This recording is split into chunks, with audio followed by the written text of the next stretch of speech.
जय हिंद दोस्तों। 12th class की हिस्ट्री का आज अंतिम चैप्टर है, चैप्टर नंबर 12। संविधान का निर्माण, एक नए युग की शुरुआत। एक नए युग की शुरुआत हुई 1947 में, जब देश आजाद हुआ, संविधान का निर्माण हुआ और तब से संविधान के हिसाब से ही भारत की जो गतिविधि है वह चल रही है। और हमने भी इसी के साथ संविधान यानी कि राज्य व्यवस्था एनसीईआरटी 11th शुरू कर दी है। आप चाहें तो उसको भी देख सकते हैं, उसके बाद हम उसे कंटिन्यू करेंगे। भारत की राज्य व्यवस्था पूरा प्रीलिम्स प्लस मेंस के टॉपिक से, तभी मैंने सोचा एनसीईआरटी कर ली जाए, फिर पूरा पॉलिटी मजेदार तरीके से पढ़ेंगे। नए हैं तो विजिट करें, आपके मतलब की काफी चीजें पीवाईक्यूज वगैरह मैंने करा रखे हैं, आप देख सकते हैं। भारतीय संविधान 26 जनवरी 1950 को अस्तित्व में आया, बनकर तैयार हुआ। यह दुनिया का सबसे लंबा संविधान है। 26 जनवरी 1950 को अस्तित्व में आता है, इसलिए हम इसे गणतंत्र दिवस के रूप में मनाते हैं। 26 जनवरी एक महत्वपूर्ण डेट है। क्यों महत्वपूर्ण है? क्योंकि इसी 26 जनवरी को 1930 में प्रथम स्वतंत्रता संग्राम मनाया गया था, तिरंगा फहराया गया था। और इसी को याद करने की वजह से कि हम 26 जनवरी को याद रखें, 26 जनवरी को संविधान अस्तित्व में लाया गया, जिससे हम 26 जनवरी की जो वैल्यू है उसको हर वर्ष याद कर सकें। भाई ये हमने हिस्ट्री में पढ़ रखा है पिछली वीडियोज में। यदि हम अपने देश के आकार विविधता पर ध्यान दें तो इसकी लंबाई व पेचीदगी को आसानी से समझ सकते हैं। बहुत बड़ा देश है, विविधता है, भाषा है, जाति धर्म। स्वतंत्रता के समय भारत न केवल एक विशाल और विविधतापूर्ण बल्कि गहरे तौर पर बिखरा हुआ देश भी था। क्योंकि आजाद भी हुए थे, टुकड़े भी हुए थे देश के, सब एकदम से। ऐसे में देश की एकजुटता और प्रगति के लिए एक विस्तृत गहन विचार विमर्श पर आधारित और सावधानी पूर्वक सूत्रबद्ध किया गया संविधान लाजिमी था। हमारे संविधान ने अतीत और वर्तमान के घावों पर मरहम लगाने और विभिन्न वर्ग, जाति, समुदाय में बटे भारतीयों को एक साझा राजनीतिक प्रयोग में शामिल करने में मदद दी। दूसरी ओर अगर बात करें तो इस संविधान ने लंबे समय से चली आ रही ऊंच नीच और अधीनता की संस्कृति में लोकतांत्रिक संस्थानों को विकसित करने का भी प्रयास किया। आप जानते हैं कई लोकतांत्रिक संस्थान बने। भारत के संविधान को दिसंबर 1946 से नवंबर 1949 के बीच सूत्रबद्ध किया गया। इस दौरान संविधान सभा में इसके मसौदे के एक एक भाग पर लंबी चर्चाएं चली। संविधान सभा के कुल 11 सत्र हुए, पूछा जाता है, जिसमें 165 दिन बैठकों में गए। सत्र के बीच विभिन्न समितियां और उप समितियां मसौदे को सुधारने का, संवारने का काम करती थी। समितियों से भी क्वेश्चन आते हैं, अभी भाभी पढ़ेंगे। राजनीति शास्त्र जो हम लोग पढ़ना शुरू कर दिए हैं 11th क्लास के एनसीईआरटी की पाठ्य पुस्तकों को पढ़ने के बाद आप यह जान चुके होंगे कि भारत का संविधान कैसा है। हमने पहला चैप्टर संविधान क्यों और कैसे ही पढ़ा है पॉलिटी में। आप देख चुके हैं कि आजादी के बाद इस संविधान की क्या उपयोगिता और सार्थकता रही है। इस अध्याय में हम संविधान के इतिहास और उसके निर्माण के दौरान हुई गहन परिचर्चा को जानेंगे। यदि संविधान सभा में उठने वाली आवाजों को सुनने का प्रयास करें तो हमें उन प्रक्रियाओं का अंदाजा लग जाएगा जिनके माध्यम से संविधान को सूत्रबद्ध किया, एक नए राष्ट्र की कल्पना साकार हुई। ये तो बस थोड़ा बहुत क्रैक्स समझा दिया, अब मेन रूप से हम पढ़ेंगे। दिसंबर 1949 में 3 साल तक चली बहस के बाद संविधान पर हस्ताक्षर किए गए। कितने लोगों ने हस्ताक्षर किए? 284 लोगों ने हस्ताक्षर किए, बाकी लोग उपस्थित नहीं थे। ये संविधान देख सकते हो कितना मोटा संविधान है। उथल पुथल का दौर, जब देश आजाद हुआ तो उथल पुथल हो रही थी। संविधान निर्माण से पहले के साल काफी उथल पुथल वाले थे। यह महान आशाओं का क्षण भी था और भीषण मोह भंग का भी। 15 अगस्त 1947 को भारत आजाद तो कर दिया गया, किंतु इसके साथ ही इसे विभाजित भी कर दिया गया। आपने पढ़ा था पिछले वीडियो में कि 15 अगस्त 1947 से पहले ही कैसे 1940 से लेकर पूरी गाथा मुस्लिम लीग ने तैयार कर ली पूरा, कि हमें चाहिए ही है दूसरा देश, हम नहीं रहेंगे। पाकिस्तान की मांग कितनी तेजी से हुई थी, कितने सांप्रदायिक दंगे हुए। जब इधर द्वितीय विश्व युद्ध चल रहा था, उधर मुस्लिम लीग अपने क्षेत्रों में जाकर के लोगों को बहकावे में ला रही थी, अफ़वाहें फैलाकर कुछ न कुछ करके मोह भंग उनका कर रही थी कि भारत के प्रति उनका नज़रिया बदल जाए। इसीलिए आप देखेंगे कि पहले जो चुनाव हुए 1940 से पहले मुस्लिम लीग को बहुत कम वोट मिले, लेकिन 1940 के बाद जो उम, चुनाव हुए उसमें मुस्लिम लीग की एक बहुत ज़्यादा बढ़त मिल गई, क्योंकि वो उस समय ठीक-ठाक कान भरने का काम कर रही थी। लोगों की स्मृति में 1942 का भारत छोड़ो आंदोलन अभी भी जीवित था, जो ब्रिटिश राज के खिलाफ संभवतः सबसे व्यापक जन आंदोलन था। क्योंकि तब तक आते-आते पूरा देश एकजुट होकर कहने लगा था कि भाई हमें हराना है, ब्रिटिशर्स को भगाना है। विदेशी सहायता से सशस्त्र संघर्ष के जरिए स्वतंत्रता पाने के लिए सुभाष चंद्र बोस द्वारा किए गए प्रयास भी लोगों को बखूबी याद थे। सुभाष चंद्र बोस आप जानते हैं, भारत से चले गए थे और बाहर से इन्होंने मोर्चा संभाला था। 1946 के वसंत में बम्बई, अन्य शहरों में रॉयल इंडियन नेवी के सिपाहियों का विद्रोह भी लोगों को बार-बार आंदोलित कर रहा था। ये नेवी थी, इसने भी अपना काम चालू कर दिया था। मतलब सब लोग अपनी तरह से ब्रिटिशर्स के खिलाफ लगे हुए थे। लोगों की सहानुभूति सिपाहियों के साथ थी। 40 के दशक के आखिरी सालों में देश के विभिन्न भागों में मजदूर और किसानों के भी आंदोलन हो रहे थे। व्यापक हिंदू मुस्लिम एकता इन जन आंदोलन का एक अहम पहलू था। हिंदू मुस्लिम एकता चल रही थी, लेकिन मुस्लिम लीग अपने हिसाब से काम करना चाह रही थी। वह धीरे-धीरे सोच रही थी कि कैसे भी करके हम ध्रुवीकरण करें और अपने पक्ष में लोगों को करें। इसके विपरीत कांग्रेस और मुस्लिम लीग दोनों प्रमुख राजनीतिक दल धार्मिक सौहार्द, सामाजिक सामंजस्य स्थापित करने के लिए सुलह सफाई की कोशिशों में नाकामयाब होते जा रहे थे। यही मैं बता रहा हूँ। अगस्त 1946 में कलकत्ता में शुरू हुई हिंसा के साथ उत्तरी और पूर्वी भारत में लगभग साल भर तक चलने वाला दंगे फसाद हत्याओं का लंबा सिलसिला शुरू हो गया था। हमने पिछले अध्याय में पढ़ा था। बर्बर हिंसा का यह विभत्स नाच भीषण जनसंहारों के साथ हुआ। बहुत लोगों की मौत हुई थी। इसके साथ ही देश विभाजन की घोषणा हुई और असंख्य लोग एक जगह से दूसरी जगह जाने लगे। क्रिप्स मिशन आया, कैबिनेट मिशन आया, किसी ने नहीं कहा था कि तो राष्ट्र बनने चाहिए। लेकिन मुस्लिम लीग अड़ी थी, तो माउंटबेटन आते हैं, उन्होंने सोचा कि चलो ये मान ही नहीं रहे हैं तो कर ही देते हैं। मैंने पिछली वीडियो में विस्तार से चर्चा की थी। 15 अगस्त 1947 स्वतंत्रता दिवस पर आनंद और उम्मीद का जो माहौल था, उस समय के लोगों को कभी नहीं भूलेगा। लेकिन भारत के बहुत सारे मुसलमान और पाकिस्तान में रहने वाले हिंदुओं व सिखों के लिए यह एक निर्मम चुनाव का क्षण था। कहाँ रहें, पाकिस्तान या भारत? उनके सामने यह तत्क्षण मृत्यु तथा पीढ़ियों पुरानी जड़ों से उखड़ जाने के बीच चुनाव का क्षण था। एक, अपनी जमीन को कैसे छोड़ते हैं, दूसरा कि भारत में रहें या पाकिस्तान में, अपने बहुसंख्यक लोगों के साथ रहें या अल्पसंख्यक लोगों के बनकर बन रहें। तो कई दुविधाएं थी मन में। करोड़ों शरणार्थी यहाँ से वहां जा रहे थे, करोड़ों, आप समझ सकते हो। मुसलमान पूर्वी व पश्चिमी पाकिस्तान की तरफ, तो हिंदू सिख पश्चिमी बंगाल व पूरी पंजाब की तरफ बढ़ते जा रहे थे। पूर्वी पंजाब मतलब अपना वाला, पश्चिमी बंगाल मतलब अपना वाला।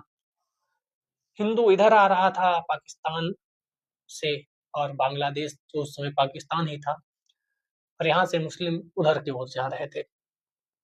उनमें से बहुत सारे कभी मंजिल तक नहीं पहुंचे, बीच रास्ते में ही मर गए। बहुत बड़ी दुर्घटनाएं हुई, बहुत ज्यादा समस्याएं हुई। तभी कहा जाता है हमें आजादी तो मिल गई, लेकिन पूर्ण खुशी नहीं मिल पाई, आनंद नहीं मिल पाया, क्योंकि एक घटनाएं ऐसी हो रही थी कि हम खुश तो थे, लेकिन पूरी तरह से नहीं थे। विनाश और उथल-पुथल की छवियां संविधान सभा के सदस्यों को लंबे समय तक परेशान करती रही, क्योंकि जब आजाद हुआ उससे पहले संविधान सभा बन चुकी थी। 14 अगस्त 1947 की मध्य रात्रि है और संविधान सभा में जवाहरलाल नेहरू बोल रहे हैं। क्या बोले? इसी समय नेहरू ने अपना वह प्रसिद्ध भाषण दिया था, जिसकी शुरुआती पंक्तियां इस प्रकार थी: बहुत समय पहले हमने नियति से साक्षात्कार किया था, और अब समय आ चुका है कि हम अपने उस संकल्प को न केवल पूर्ण रूप से समग्रता में, बल्कि उल्लेखनीय रूप से साकार करें। अर्धरात्रि के इस क्षण में, जब दुनिया सो रही है, भारत जीवन और स्वतंत्रता की ओर जाग रहा है।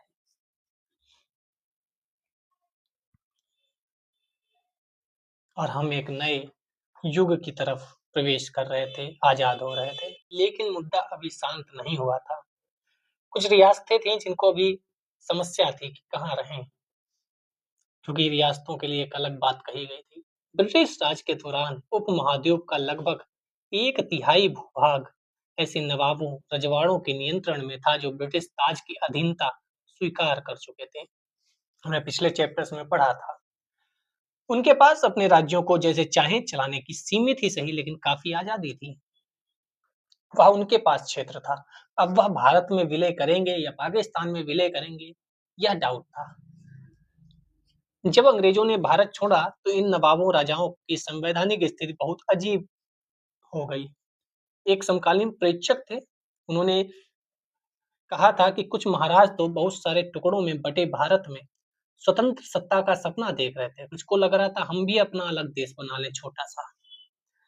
संविधान सभा की बैठकें इसी पृष्ठभूमि में संपन्न हो रही थी। लगातार संविधान सभा चल रही थी क्योंकि देश आजाद होने से पहले संविधान सभा गठित हो गई थी अप्रत्यक्ष चुनाव से। बाहर जो कुछ चल रहा था उससे संविधान सभा में होने वाली बहस और विचार विमर्श भी भला अछूता कैसे रह सकता था। वार्तालाप तो होते ही थे। और संविधान सभा का गठन कब हुआ था? संविधान सभा के सदस्यों का चुनाव सार्वभौमिक मताधिकार के आधार पर नहीं हुआ था। तो नहीं, यहाँ पर सर्किल आपको दिख रहा होगा। ये अप्रत्यक्ष तौर पर हुआ था और विधानसभा में जो लोग थे उनके द्वारा चुनकर हुआ था। 10 लाख पर एक व्यक्ति का चुनाव हुआ था। 10 लाख जनसंख्या पर एक व्यक्ति चुनकर गया है संविधान सभा में। 1945-46 की सर्दियों में भारत के प्रांतों में चुनाव हुए थे। इसके पश्चात प्रांतीय सांसदों ने संविधान सभा के सदस्यों को चुना। प्रांतीय संसद, आप जानते हैं जो इस समय विधायक हैं, वो उस समय विधायक नहीं सांसद कहलाते थे, प्रांतीय सांसद। और जो मुख्यमंत्री वर्तमान के राज्यों के हैं वैसे ही उस समय मुख्यमंत्री नहीं प्रधानमंत्री हुआ करते थे। लोगों ने पिछले चैप्टर्स में अच्छे से पढ़ा था। नई संविधान सभा में कांग्रेस प्रभावशाली थी क्योंकि आप जानते हैं सबसे बड़ी पार्टी उस समय कांग्रेस ही थी, तो कांग्रेस के लोग भी ज्यादा होंगे। प्रांतीय चुनाव में कांग्रेस ने सामान्य चुनाव क्षेत्रों में भारी जीत प्राप्त की और मुस्लिम लीग को अधिकांश आरक्षित मुस्लिम सीटें मिल गई। जो आरक्षित थी मुस्लिम लीग के लिए वो मुस्लिम लीग को मिली, बाकी कांग्रेस ने अच्छा प्रदर्शन किया ही था। लेकिन लीग ने संविधान सभा का बहिष्कार उचित समझा क्योंकि उसे लगा कि हमें कितनी भी सीटें मिल जाएं, कांग्रेस से तो कम ही है, तो हमारा तो कुछ चलेगा नहीं क्योंकि वहां तो लोग बहुमत में हैं। तो इन्होंने कहा इससे बढ़िया है बहिष्कार कर दो। क्योंकि कई बार आप लोग पतंग उड़ाते हुए लोगों को देखते होंगे या आप ही देखते होंगे, पतंग कटी तो लोग उसे पाने के लिए दौड़ते हैं बच्चे। अगर मान लो पतंग किसी को मिल गई तब तो बढ़िया, अगर मुझे नहीं मिल रही है तो मैं क्या करता हूँ दूसरा, मतलब मैं नहीं पतंग उड़ाता हूँ ना कभी भागता हूँ लेने। लेकिन आपने देखा होगा बच्चों को, अगर एक व्यक्ति को नहीं मिल रही पतंग तो वह नहीं मिल रही तो वो फाड़ने की कोशिश करता है कि किसी को ना मिले। सेम यहाँ हुआ। मुस्लिम लीग वैसे भी किसी आए बैठी थी तो कोई नहीं आ रहा था जो कहे पाकिस्तान बना लो, ना कैबिनेट मिशन कह रहा था, ना क्रिप्स मिशन कह रहा था, ना माउंटबेटन ने स्टार्टिंग में कहा। तो इन्होंने कहा कि कुछ नहीं मिल रहा तो बहिष्कार ही कर लो, अंगूर खट्टे। एक अन्य संविधान बनाकर उसने पाकिस्तान की मांग को जारी रखा कि हमें तो पाकिस्तान चाहिए। शुरुआत में समाजवादी भी संविधान सभा से परे रहे क्योंकि वे उसे अंग्रेजों की बनाई हुई संस्था मानते थे। तो ये भी लाइन याद रखिएगा, ये लाइन बहुत इंपॉर्टेंट है। संविधान सभा में पहले समाजवादी उससे अलग रहना चाहते थे, उन्हें लग रहा था कि ये तो ब्रिटिशर्स ने बनवाई है, उस समय सच में आजाद थोड़ी हुआ था देश। वे मानते थे इस सभा का वाकई स्वायत्त होना असंभव है। उन्हें लगता था ये स्वायत्त थोड़ी होगी क्योंकि अभी तो वायसराय उपस्थित है, अभी देश आजाद थोड़ी हुआ है। इन्होंने खाली बनवा दी जिससे आप उनके जो भारत छोड़ो आंदोलन या सुभाष चंद्र बोस या ये सब जो हो रहे थे ना कार्यक्रम, इन सबको शांत करने के लिए संविधान सभा गठित करती है, ऐसा कुछ लोगों को लगता था। क्योंकि पिछला रिकॉर्ड इतना बढ़िया था ब्रिटिशर्स का कि जब भी कोई आंदोलन होता था ये कुछ ना कुछ दे देते थे, शांत हो जाता था आंदोलन, इसीलिए कुछ लोगों को लगता था। इन सभी कारणों से संविधान सभा के 82% सदस्य कांग्रेस पार्टी के ही सदस्य थे। तो ये भी ध्यान रखना कितने प्रतिशत, 82% कांग्रेस के थे। अब मुस्लिम लीग के सोचो कहाँ बहुमत मिलेगा, तो मुस्लिम लीग क्या करेगी, कुछ नहीं। तो वो एक कवि हैं जिनकी पंक्तियां हैं, मतलब पंक्तियां क्या, उनका एक लाइन है, कहते हैं कि हम ये खरीद नहीं सकते तो लात तो मार ही सकते हैं ना। तो वही है कि संविधान सभा हमारे हिसाब से तो चलेगी नहीं तो बहिष्कार ही कर दो। बताइएगा मैं किस कवि की बात कर रहा हूँ? दुबले पतले से गीतकार। खैर, परंतु सभी कांग्रेस सदस्य एकमत नहीं थे, क्योंकि सभी कांग्रेस में ही अधिकतर थे। तो कांग्रेस में आप सरदार वल्लभ भाई पटेल और जवाहरलाल नेहरू जी के बारे में तो सुनते रहते हैं कि उनके विचार भिन्न थे। तो उसमें कई लोग थे, क्योंकि सब पहले कांग्रेस ही में ही थे अधिकतर नेता। जितने बड़े-बड़े नेताओं के नाम सुनोगे तब कोई और पार्टी थोड़ी थी, भाजपा, सपा, बसपा और रालोद, ये सब थोड़ी थी, राजद वगैरह, जदयू वगैरह। कांग्रेस ही थी, सब कांग्रेस में थे। जैसे आजकल के कांग्रेसी नेता कहते हैं कि कांग्रेस ने जिताया था। भाई साहब, वो कांग्रेस अलग थी, आज कांग्रेस अलग है। मैं हमेशा कहता हूँ, महात्मा गांधी जी ने एक पंक्तियाँ बहुत बढ़िया कही थी कि इस कांग्रेस को खत्म कर दो, इसका जो लक्ष्य था बस मिल गया है, देश आजाद हुआ है। कितना सुखद रहता अगर वह मान ली जाती गांधी जी की बात, कांग्रेस खत्म हो जाती उस समय, क्योंकि जो उसका उद्देश्य था खत्म हो गया। अब देश आजाद है, अपनी अपनी पार्टी बनाओ, अपना अपना विचार व्यक्त करो। सही था ना? आज के लोग कह तो नहीं पाते, क्योंकि वह कांग्रेस बहुत बड़ी कांग्रेस थी भाई उस समय। आज की कांग्रेस पता ही नहीं चलता कांग्रेस है कि। खैर, परंतु सभी कांग्रेस सदस्य एकमत नहीं थे। कई निर्णायक मुद्दों पर उनके मत भिन्न हो सकते थे। कई कांग्रेसी समाजवाद से प्रेरित थे, खुद जवाहरलाल नेहरू समाजवाद से प्रेरित थे, तो कई अन्य जमींदारी के हिमायती थे। जमींदारी के हिमायती भी होंगे ना, नेता तो नेता ही है। उस समय बढ़िया नेता थे, आज नहीं। अब कई उद्योगपति थे जो देश आजाद कराने में काम कर रहे थे। महात्मा गांधी जी के कुछ दोस्त थे, उन लोगों ने पिछले चैप्टर में पढ़ा था महात्मा गांधी जी के ऊपर जो चैप्टर था। क्योंकि सबके अपने कारण थे, ऐसा नहीं है कि जमींदारी का अगर कोई हिमायती था तो वो विरोध कर रहा था या बहुत बेकार इंसान था। सबके अपने विचार थे, सबको ऐसा लगता था कि अगर ऐसा करेंगे, क्योंकि शुरुआत हो रही थी। अब अचानक से सब कुछ आप बदल भी नहीं सकते ना, जमींदारों को एकदम खत्म कर दो, और ऐसा नहीं हो सकता ना। आपको धीरे-धीरे सिस्टम समझना पड़ेगा, फिर चीजें सॉल्व करनी पड़ेंगी। तभी बात को विनोबा भावे निकले, भूदान आंदोलन चलाया गया। कुछ सांप्रदायिक दलों के करीब थे, लेकिन कई पक्के धर्मनिरपेक्ष थे। कई लोग धर्मनिरपेक्ष थे, कई लोग धार्मिक भी थे, कई लोग आस्तिक थे, कुछ लोग नास्तिक भी थे, कुछ समाजवादी थे, तो कुछ सब प्रकार के लोग थे। राष्ट्रीय आंदोलन की वजह से कांग्रेसी वाद विवाद करना, मतभेदों पर बातचीत कर समझौतों की खोज करना सीख गए थे। संविधान सभा में भी कांग्रेस सदस्यों ने कुछ ऐसा ही रुख अपनाया। ठीक है।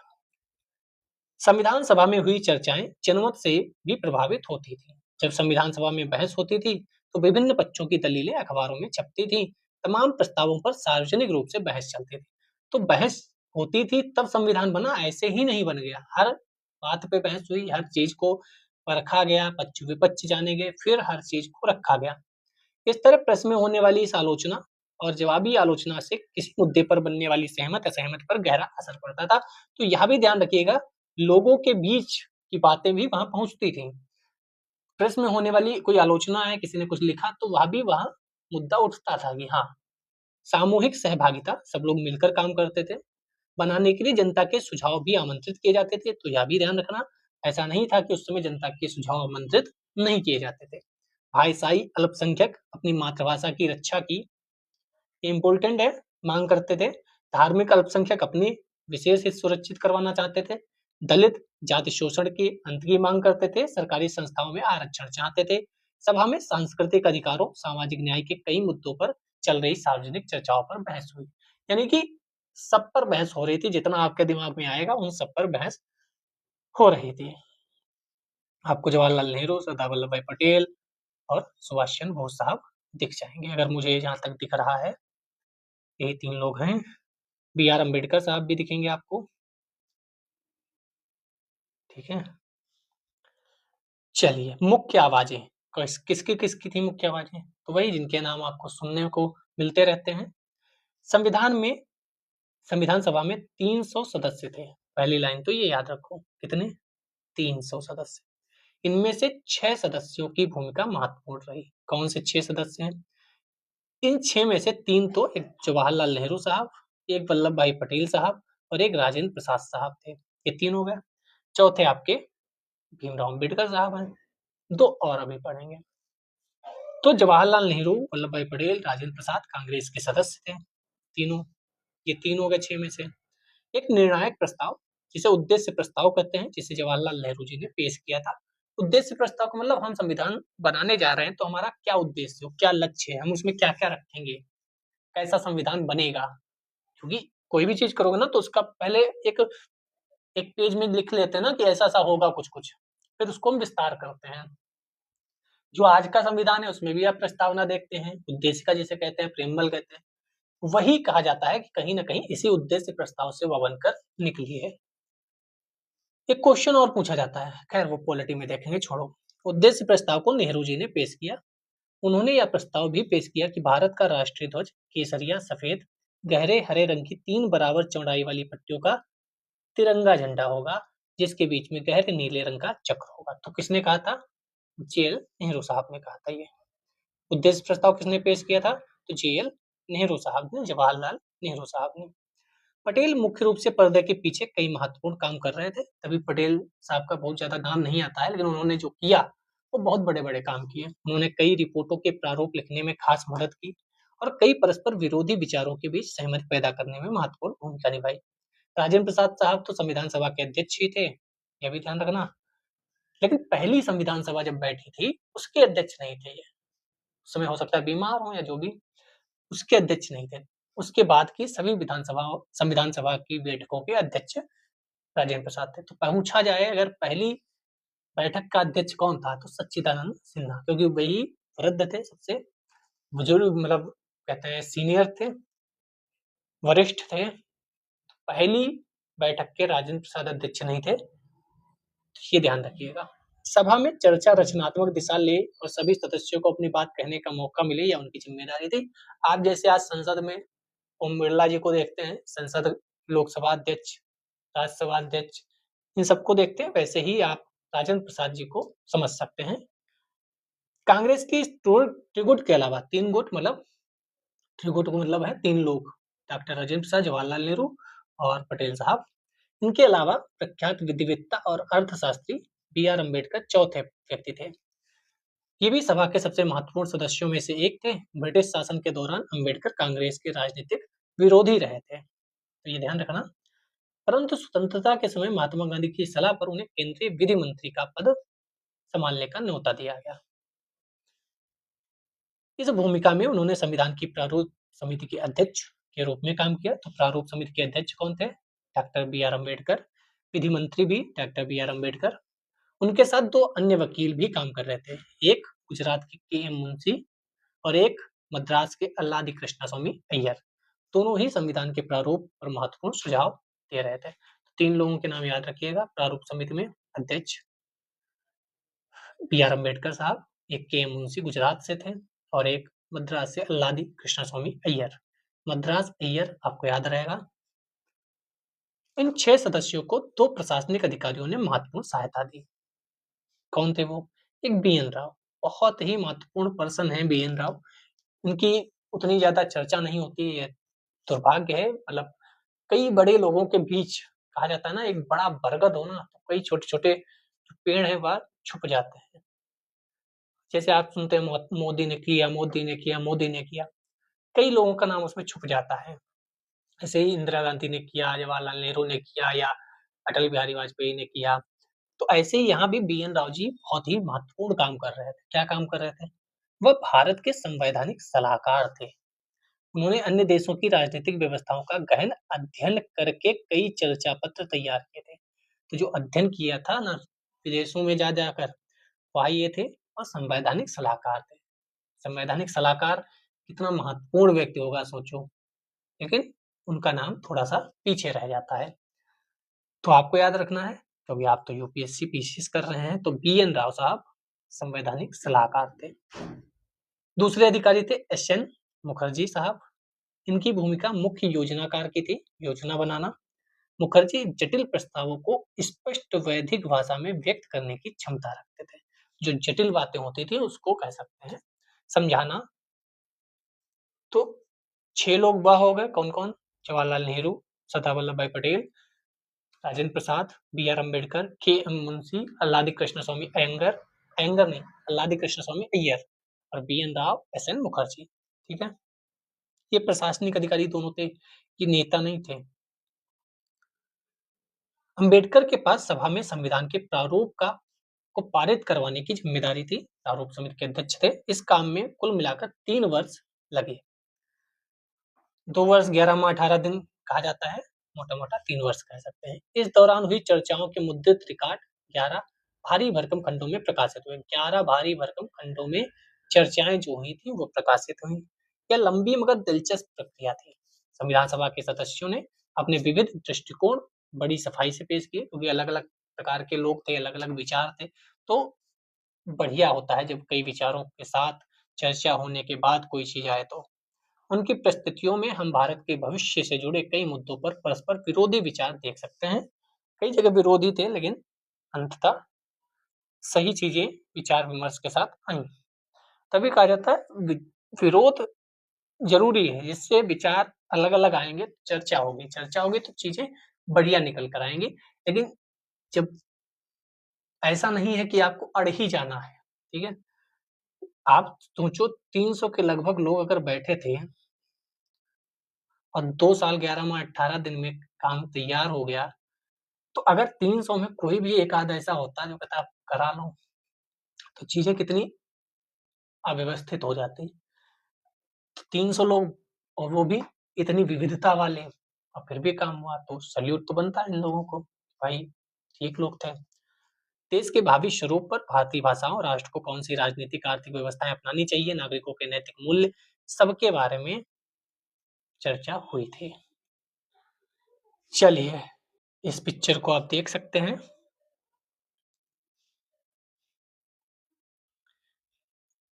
B R Ambedkar Hindu code bill पर चर्चा का संचालन कर रहे हैं। बी आर अम्बेडकर साहब को बैठे देख सकते हैं। हिंदू कोड बिल आया था। संविधान की दृष्टि, तो ये डेट बहुत इंपॉर्टेंट है। 13 दिसंबर 1946 पहली बैठक हुई थी। 9 दिसंबर, जिसमें राजेंद्र प्रसाद जी अध्यक्ष नहीं थे, उस समय सच्चिदानंद सिन्हा साहब अध्यक्ष थे। तो पहली बैठक। दूसरी हुई 13 दिसंबर 1946 को। जवाहरलाल नेहरू जी ने उद्देश्य प्रस्ताव पेश किया। ठीक है, उद्देश्य प्रस्ताव में था क्या क्या?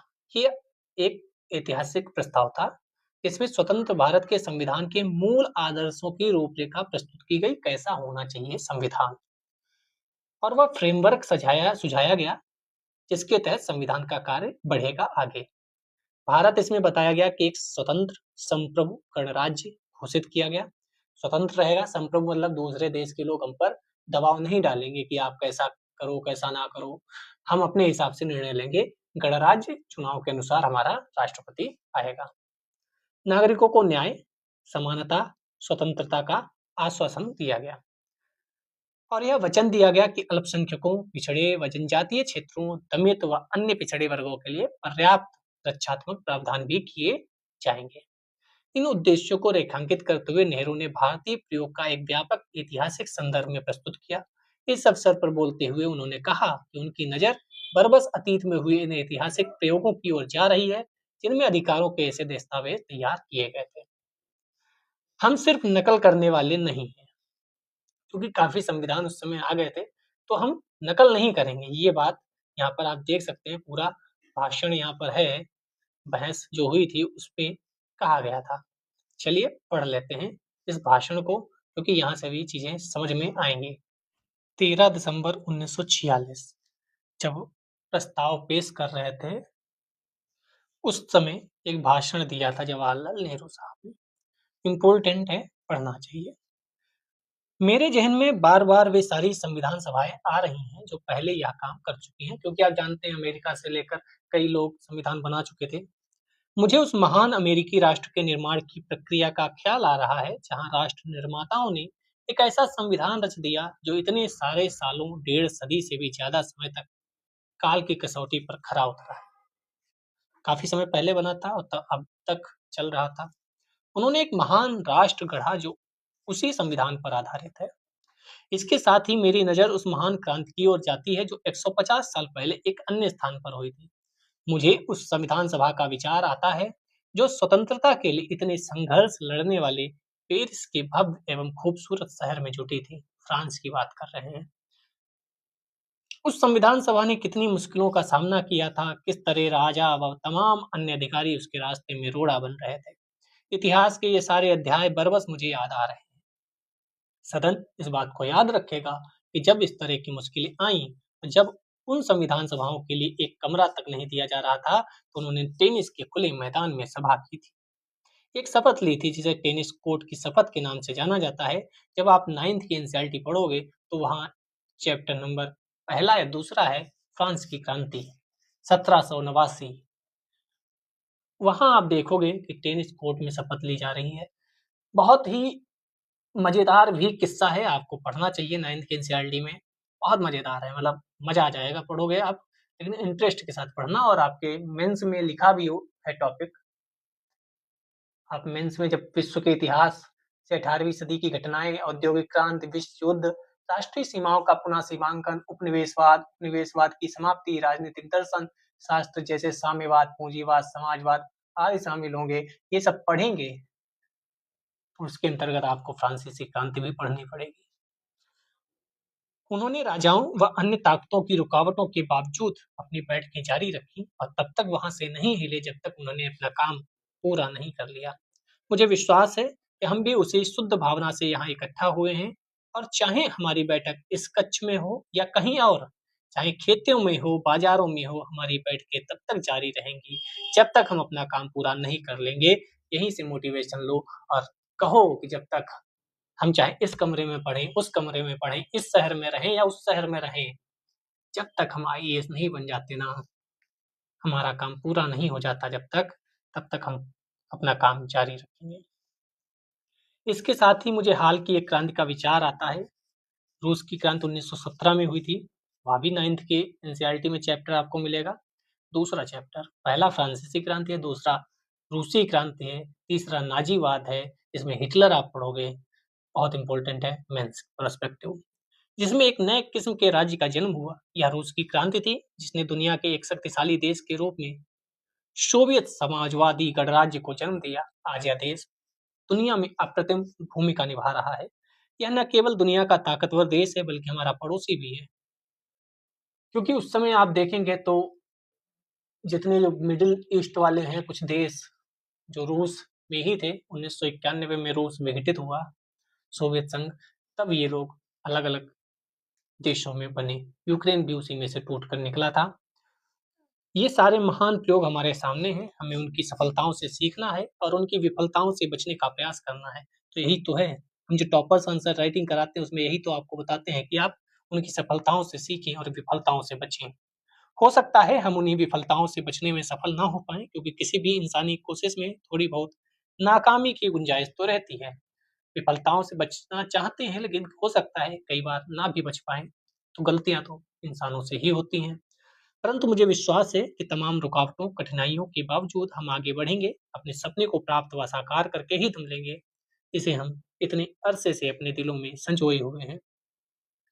हमने एक स्वतंत्र संप्रभु गणराज्य की स्थापना का दृढ़ पवित्र संकल्प लिया है। भारत का संप्रभु होना नियत है, इसका स्वतंत्र होना, गणराज्य होना भी स्वाभाविक है। कुछ मित्रों ने सवाल उठाया, आपने यहाँ लोकतांत्रिक शब्द क्यों नहीं रखा? मैंने उन्हें कहा, निसंदेह यह सोचा जा सकता है कि कोई गणराज्य लोकतांत्रिक ना हो, परंतु हमारा पूरा इतिहास इस तथ्य का साक्षी है कि हम लोकतांत्रिक संस्थानों के ही पक्षधर हैं। स्वाभाविक है कि हमारा लक्ष्य लोकतंत्र है, लोकतंत्र से कम कुछ भी नहीं। यह लोकतंत्र कैसा होगा, उसकी शक्ल सूरत कैसी होगी, यह एक अलग मसला है। आज के लोकतंत्रों ने दुनिया की प्रगति में जबरदस्त भूमिका निभाई है और उनमें से बहुत सारे यूरोप और अन्य स्थानों के देश हैं। परंतु यह संदेहजनक हो सकता है कि अगर उन्हें पूरी तरह लोकतांत्रिक बने रहना है तो न जाने कब उन लोकतंत्रों को अपनी शक्ल सूरत थोड़ी बहुत बदलनी पड़ती है। मैं आशा करता हूँ कि किसी कथित लोकतांत्रिक देश कि एक खास लोकतांत्रिक प्रणाली या किसी संस्थान विशेष की हम सिर्फ नकल करने वाले नहीं हैं। हो सकता है कि हम उससे बेहतर कुछ रच दें, पर है बहरहाल किसी भी सूरत में हम यहाँ जैसी चाहे सरकार बनाए वह हमारे लोगों के स्वभाव के अनुरूप और उनको स्वीकार्य होनी जरूरी है। हम लोकतंत्र के हक में हैं। या इस सदन को तय करना है इस लोकतंत्र, पूर्णतम लोकतंत्र का स्वरूप कैसा होगा। सदन इस बात को देख सकता है। यद्यपि इस प्रस्ताव में हमने लोकतांत्रिक शब्द का इस्तेमाल नहीं किया है, क्योंकि हमें लगा कि यह तो स्वाभाविक है कि गणराज्य शब्द में यह शब्द पहले से ही निहित है। तो आपसे पूछा जाएगा कि लोकतांत्रिक शब्द क्यों नहीं स्टार्टिंग में था, तो आप यही बता सकते हैं। इसलिए हम अनावश्यक और अनुपयोगी शब्दों का प्रयोग नहीं करना चाहते थे। हमने शब्दों के उपयोग मात्र से कहीं ज़्यादा ध्यान दिया है। हमने इस प्रस्ताव में लोकतंत्र की अंतर्वस्तु प्रस्तुत की है, बल्कि लोकतंत्र की ही नहीं, आर्थिक लोकतंत्र की भी अंतर्वस्तु प्रस्तुत की है। अन्य सदस्यों को इस बात पर आपत्ति हो सकती है कि इस प्रस्ताव में हमने भारत को एक समाजवादी राज्य बनाने का उल्लेख क्यों नहीं किया। यहाँ मेरा केवल इतना ही कहना है कि मैं समाजवाद का समर्थक हूँ और मुझे आशा है कि एक दिन भारत भी समाजवाद के पक्ष में होगा। वही भारत एक समाजवादी राज्य की स्थापना के मार्ग पर चलेगा। मुझे पूरा विश्वास है कि एक दिन पूरी दुनिया को इसी मार्ग पर चलना होगा। तो उन्होंने कहा कि आगे चलकर ऐसा होगा और बात को संविधान में जोड़ भी दिया गया। संविधान में आप देखते हैं 1976 ये टेनिस कोर्ट है जो फ्रांस की आप 9th एनसीईआरटी पढ़ोगे उसमें आपको मिलेगा। नेहरू के भाषण की सावधानी से पड़ताल की जानी चाहिए। उसमें क्या कहा जा रहा है, नेहरू के अतीत प्रेम से क्या पता चलता है, संविधान की दृष्टि को निर्धारित करने वाले विचारों के उद्गम के बारे में क्या कह रहे हैं। कई क्वेश्चन उठा दिए जाते हैं। अब हम इनके आंसर ढूंढेंगे। अतीत की ओर जाते हुए अमेरिकी और फ्रांसीसी क्रांति का हवाला देते हुए नेहरू भारत में संविधान निर्माण के इतिहास को मुक्ति व स्वतंत्रता के एक लंबे ऐतिहासिक संघर्ष का हिस्सा सिद्ध कर रहे हैं। वह भारतीय संघर्ष के ऐतिहासिक महत्व को अतीत के क्रांतिकारक क्षणों के समकक्ष बता रहे हैं। जो क्रांतियां हुई उसके बाद ऐसा हुआ। लेकिन नेहरू के कहने का आशय यह नहीं है कि उन घटनाओं को आज के लिए ब्लूप्रिंट मान लिया जाए। वह बिल्कुल नहीं कहते कि हम नकल करेंगे या कि उन क्रांतियों के विचारों को बिना सोचे सविचारे भारत पर लागू किया जाए। वह कह रहे हैं कि हम पढ़ेंगे, समझेंगे और फिर अपना बनाएंगे। बिल्कुल नहीं कह रहे कि हम नकल करेंगे। वह किसी खास तरह के लोकतंत्र को अपनाने का विरोध करते हैं और कहते हैं कि हमारे लोकतंत्र की रूपरेखा हमारे बीच होने वाली चर्चा से ही उभरेगी। हम किसी और का लोकतंत्र नहीं ले सकते। सबका लोकतंत्र अलग है, सबका देश अलग है, सबका व्यवहार अलग है, सबकी संस्कृति अलग है। वे इस बात पर जोर देते हैं कि भारत में संविधान के आदर्श और प्रावधान कहीं और से उठाए गए नहीं हो सकते। उन्होंने विश्वास व्यक्त किया, हम सिर्फ नकल करने वाले नहीं हैं। उनके शब्दों में भारत में शासन की जो व्यवस्था स्थापित हो वह हमारे लोगों के स्वभाव के अनुरूप उनको स्वीकार्य होनी चाहिए। पश्चिम से वहाँ की उपलब्धियों विफलताओं से सबक लेना जरूरी है, लेकिन हमें याद रखना है कि पश्चिमी समाजों को भी अन्य स्थानों पर हुए प्रयोगों से बहुत कुछ सीखना पड़ा था। लोकतंत्र की अपनी अवधारणा बदलनी पड़ी थी। सब एक दूसरे से सीख कर ही आगे बढ़ रहे हैं। कोई भी मान लो, अब मान लो कोई किताब लिखता है तो उससे पहले कई किताब आ चुकी होती हैं। वह उन किताबों से सीखता है फिर अपनी किताब लिखता है, चाहे वह किसी भी सब्जेक्ट की हो। भारतीय संविधान का उद्देश्य यह होगा कि लोकतंत्र के उदारवादी विचारों, आर्थिक न्याय के समाजवादी विचारों का एक दूसरे में समावेश किया जाए। भारतीय संदर्भ में इन विचारों की रचनात्मक व्याख्या की जाए। नेहरू इस बात पर जोर दे रहे थे कि भारत के लिए क्या उचित है, इस बारे में हम रचनात्मक ढंग से सोचना चाहिए। क्या उचित है, ये हमें सोचना चाहिए रचनात्मक ढंग से। लोगों की इच्छा क्या थी? तो कई लोग थे जो विचार व्यक्त कर रहे थे। अब उनके बारे में पढ़ेंगे। कई बार क्वेश्चन पूछ दिया जाता है। संविधान सभा के कम्युनिस्ट सदस्य थे कम्युनिस्ट समूह सोमनाथ लाहिड़ी। एक कम्युनिस्ट थे। इन्होंने संविधान सभा की चर्चाओं पर ब्रिटिश साम्राज्यवाद का स्याह साया दिखाई देता था। ये कह रहे थे ब्रिटिश साम्राज्यवाद का कुछ परछाई टाइप की है। उन्होंने सदस्यों तथा आम भारतीयों से आग्रह किया कि वे साम्राज्यवादी शासन के प्रभाव से खुद को पूरी तरह आजाद करें। 46-47 की जाड़ों में जब संविधान सभा में चर्चा चल रही थी तो अंग्रेज अभी भी भारत में ही थे। यही तो सबसे बड़ी समस्या थी। यही तो ये लोग कह रहे थे कि अभी तो भारत में ही है। भारत ने ही संविधान सभा गठन कर सॉरी इन लोगों ने ही संविधान सभा गठित करवाई। अभी देश आजाद भी नहीं है तो हम कैसे अपने हिसाब का संविधान बना सकते हैं। जवाहरलाल नेहरू के नेतृत्व में अंतरिम सरकार शासन तो चला रही थी, परंतु उसे सारा काम वायसराय तथा लंदन में बैठी ब्रिटिश सरकार की देख-रेख में करना पड़ता था। लाहिड़ी ने अपने साथियों को समझाया कि संविधान सभा अंग्रेजों की बनाई हुई है और वह अंग्रेजों की योजना को साकार करने का काम कर रही है। तो कुछ लोगों को ऐसा प्रतीत हो रहा था।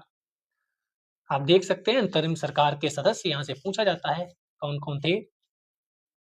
तो बलदेव सिंह आप इधर से देखेंगे, फिर जॉन मथाई, फिर श्री राजगोपालाचारी। राजगोपालाचारी फार्मूला 1944 में आया था, वह भी महत्वपूर्ण है।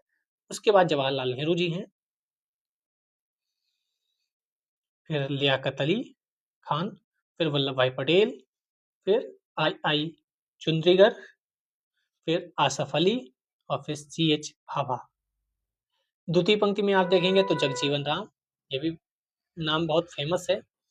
गजनफर अली खान, राजेंद्र बाबू ने और अब्दुल निस्तर।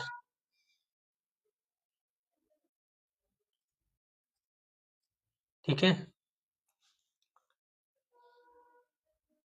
बहुत अच्छा महोदय। साहसिक शब्द, उदात्त शब्द। सोमनाथ लाहिड़ी ने कहा था, क्या कहा था? ये पढ़ना चाहिए, इससे आपकी जानकारी भी बढ़ती है।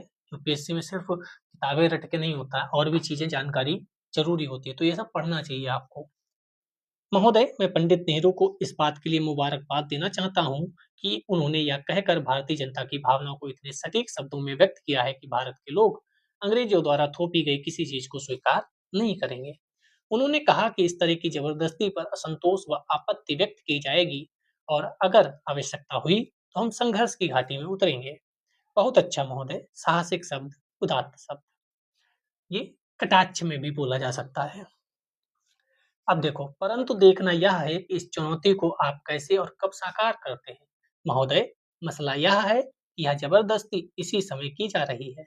न केवल ब्रिटिश योजना ने भावी संविधान बना दिया है जो अंग्रेजों की संतुष्टि पर आश्रित होकर, बल्कि इससे यह भी संकेत मिलता है कि मामूली से मामूली मतभेद के लिए भी आपको संघीय न्यायालय तक दौड़ना होगा, या वहां इंग्लैंड में जाकर नाचना पड़ेगा, या ब्रिटिश प्रधानमंत्री इटली या किसी और के दरवाजे पर दस्तक देनी होगी।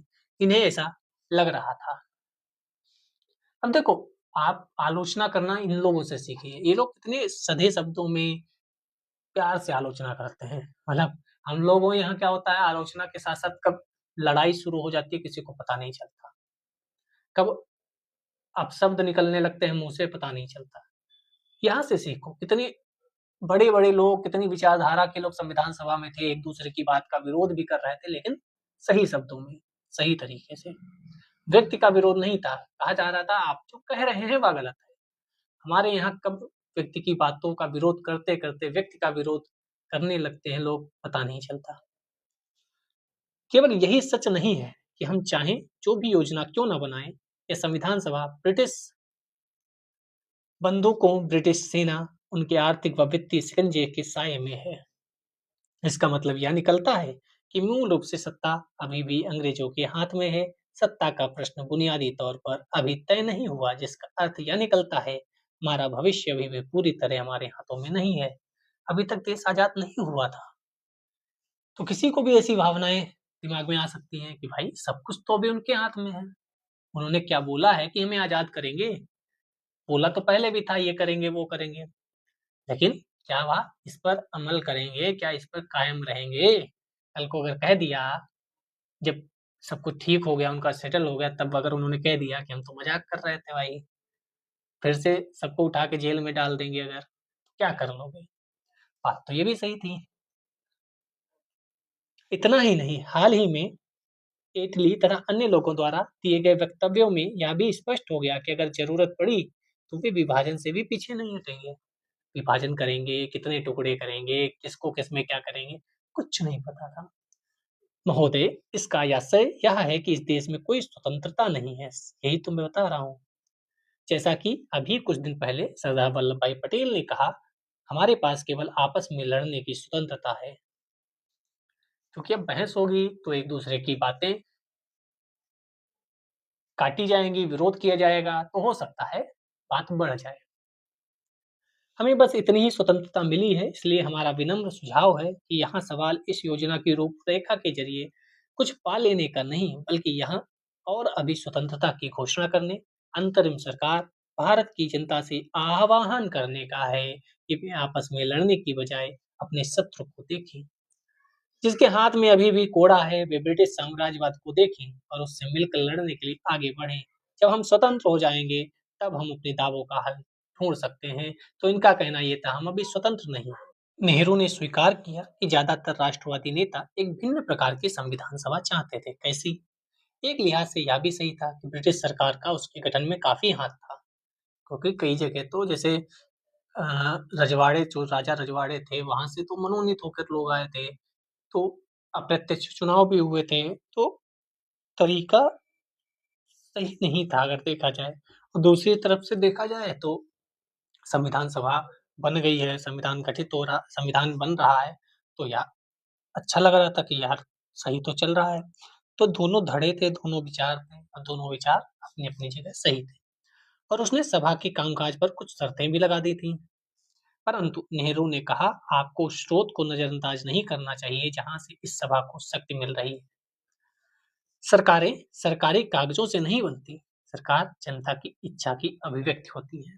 अब देखो ये लाइन कितनी बढ़िया है, ये आप उठाओ, अपनी डायरी में नोट करो, कहीं भी कोट करो। कितनी बढ़िया लाइन है। सरकारें सरकारी कागजों से नहीं बनती, सरकार जनता की इच्छा की अभिव्यक्ति होती है। गजब लाइन है। समझदार लोग इसको कोट कर लेंगे, लिख लेंगे। हम यहाँ इसलिए जुटे हैं क्योंकि हमारे पास जनता की ताकत है और हम उतनी दूर तक ही जाएंगे जितनी दूर तक लोग हमें ले जाना चाहेंगे, फिर चाहे वे किसी भी समूह या पार्टी से संबंधित क्यों ना हो। इसलिए हमें भारतीय जनता के दिलों में समाई आकांक्षाओं, भावनाओं को हमेशा अपने जेहन में रखना चाहिए, उन्हें पूरा करने का प्रयास करना चाहिए। जब उन्होंने कहा कि हम क्या ही कर सकते हैं, हम भाई स्वतंत्र नहीं हैं, तो इन्होंने कहा, जवाहरलाल नेहरू ने, कि हम स्वतंत्र नहीं हैं, इसका मतलब ये नहीं कि हम संविधान नहीं बना सकते, हमारे पास जनता की ताकत है। संविधान सभा उन लोगों की आकांक्षाओं की अभिव्यक्ति का साधन मानी जा रही थी जिन्होंने स्वतंत्रता के आंदोलनों में हिस्सा लिया था। लोकतंत्र, समानता, न्याय जैसे आदर्श 19वीं सदी से भारत में सामाजिक संघर्षों के साथ गहरे तौर पर जुड़ चुके थे। जब 19वीं शताब्दी में समाज सुधारकों ने बाल विवाह का विरोध किया और विधवा विवाह का समर्थन किया, तो वे सामाजिक न्याय का ही अलग जगा रहे थे। जब विवेकानंद ने हिंदू धर्म में सुधार के लिए मुहिम चलाई, तो वह धर्मों को और ज्यादा न्याय संगत बनाने का प्रयास कर रहे थे।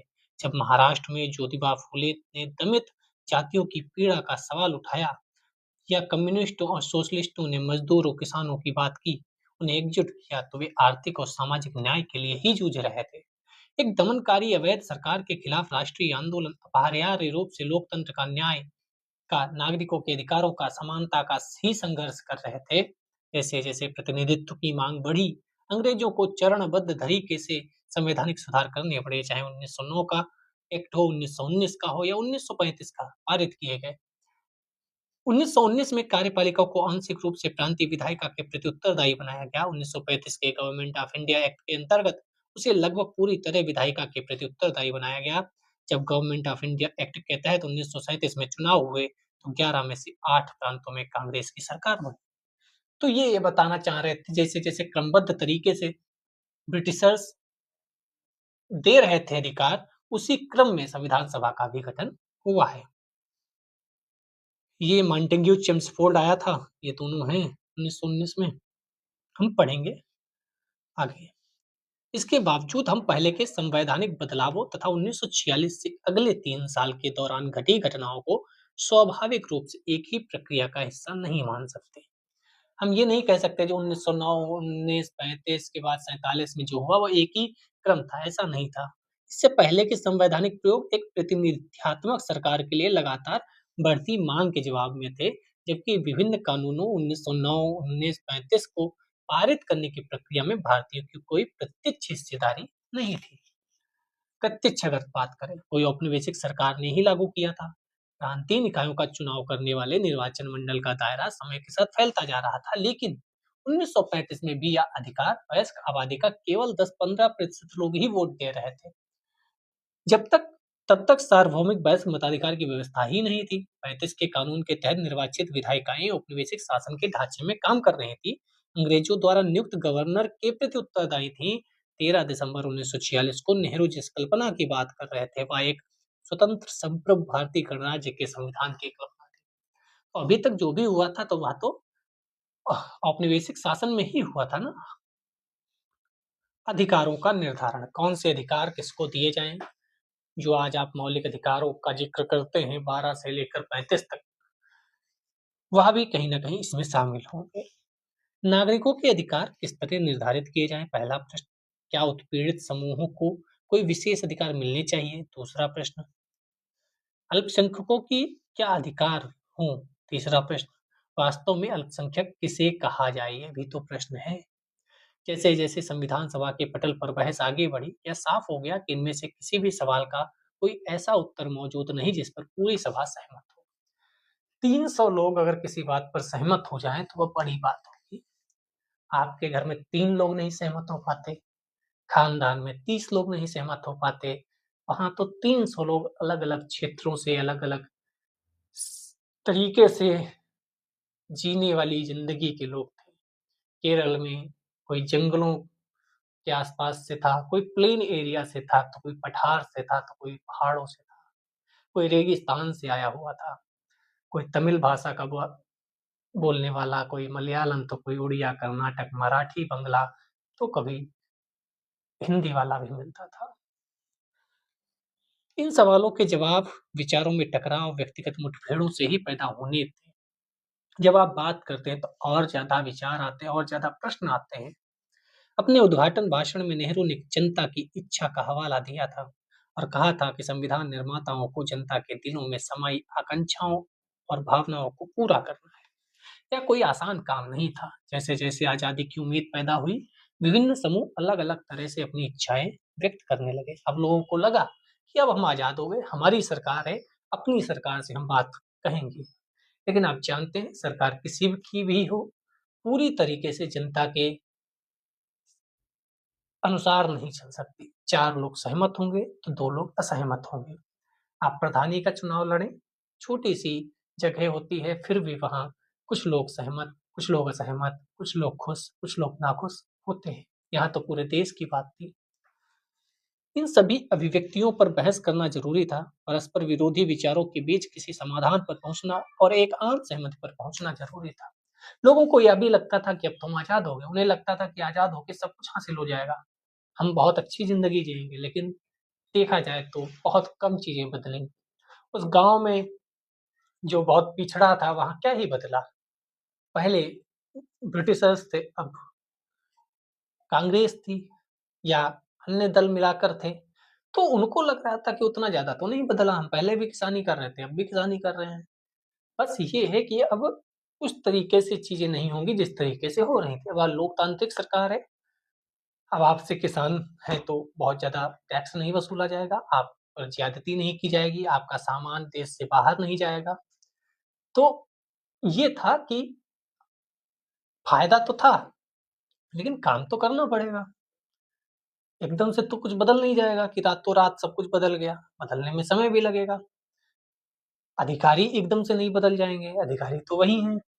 कई बार कहा भी जाता है कि वो ब्रिटिश जो परंपरा चलती आ रही है, वह अभी तक है।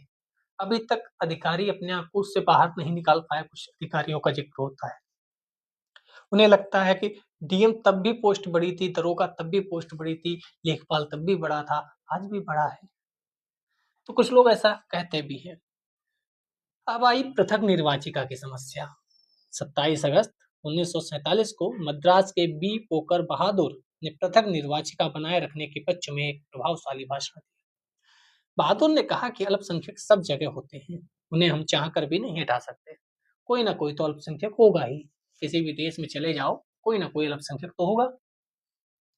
हमें जरूरत एक ऐसे राजनीतिक ढांचे की है जिसके भीतर अल्पसंख्यक भी औरों के साथ सद्भाव के साथ जी सके, समुदायों के बीच मतभेद कम से कम हो। इसके लिए जरूरी है कि राजनीतिक व्यवस्था में अल्पसंख्यकों का पूरा प्रतिनिधित्व हो, उनकी आवाज सुनी जाए, उनके विचारों पर ध्यान दिया जाए।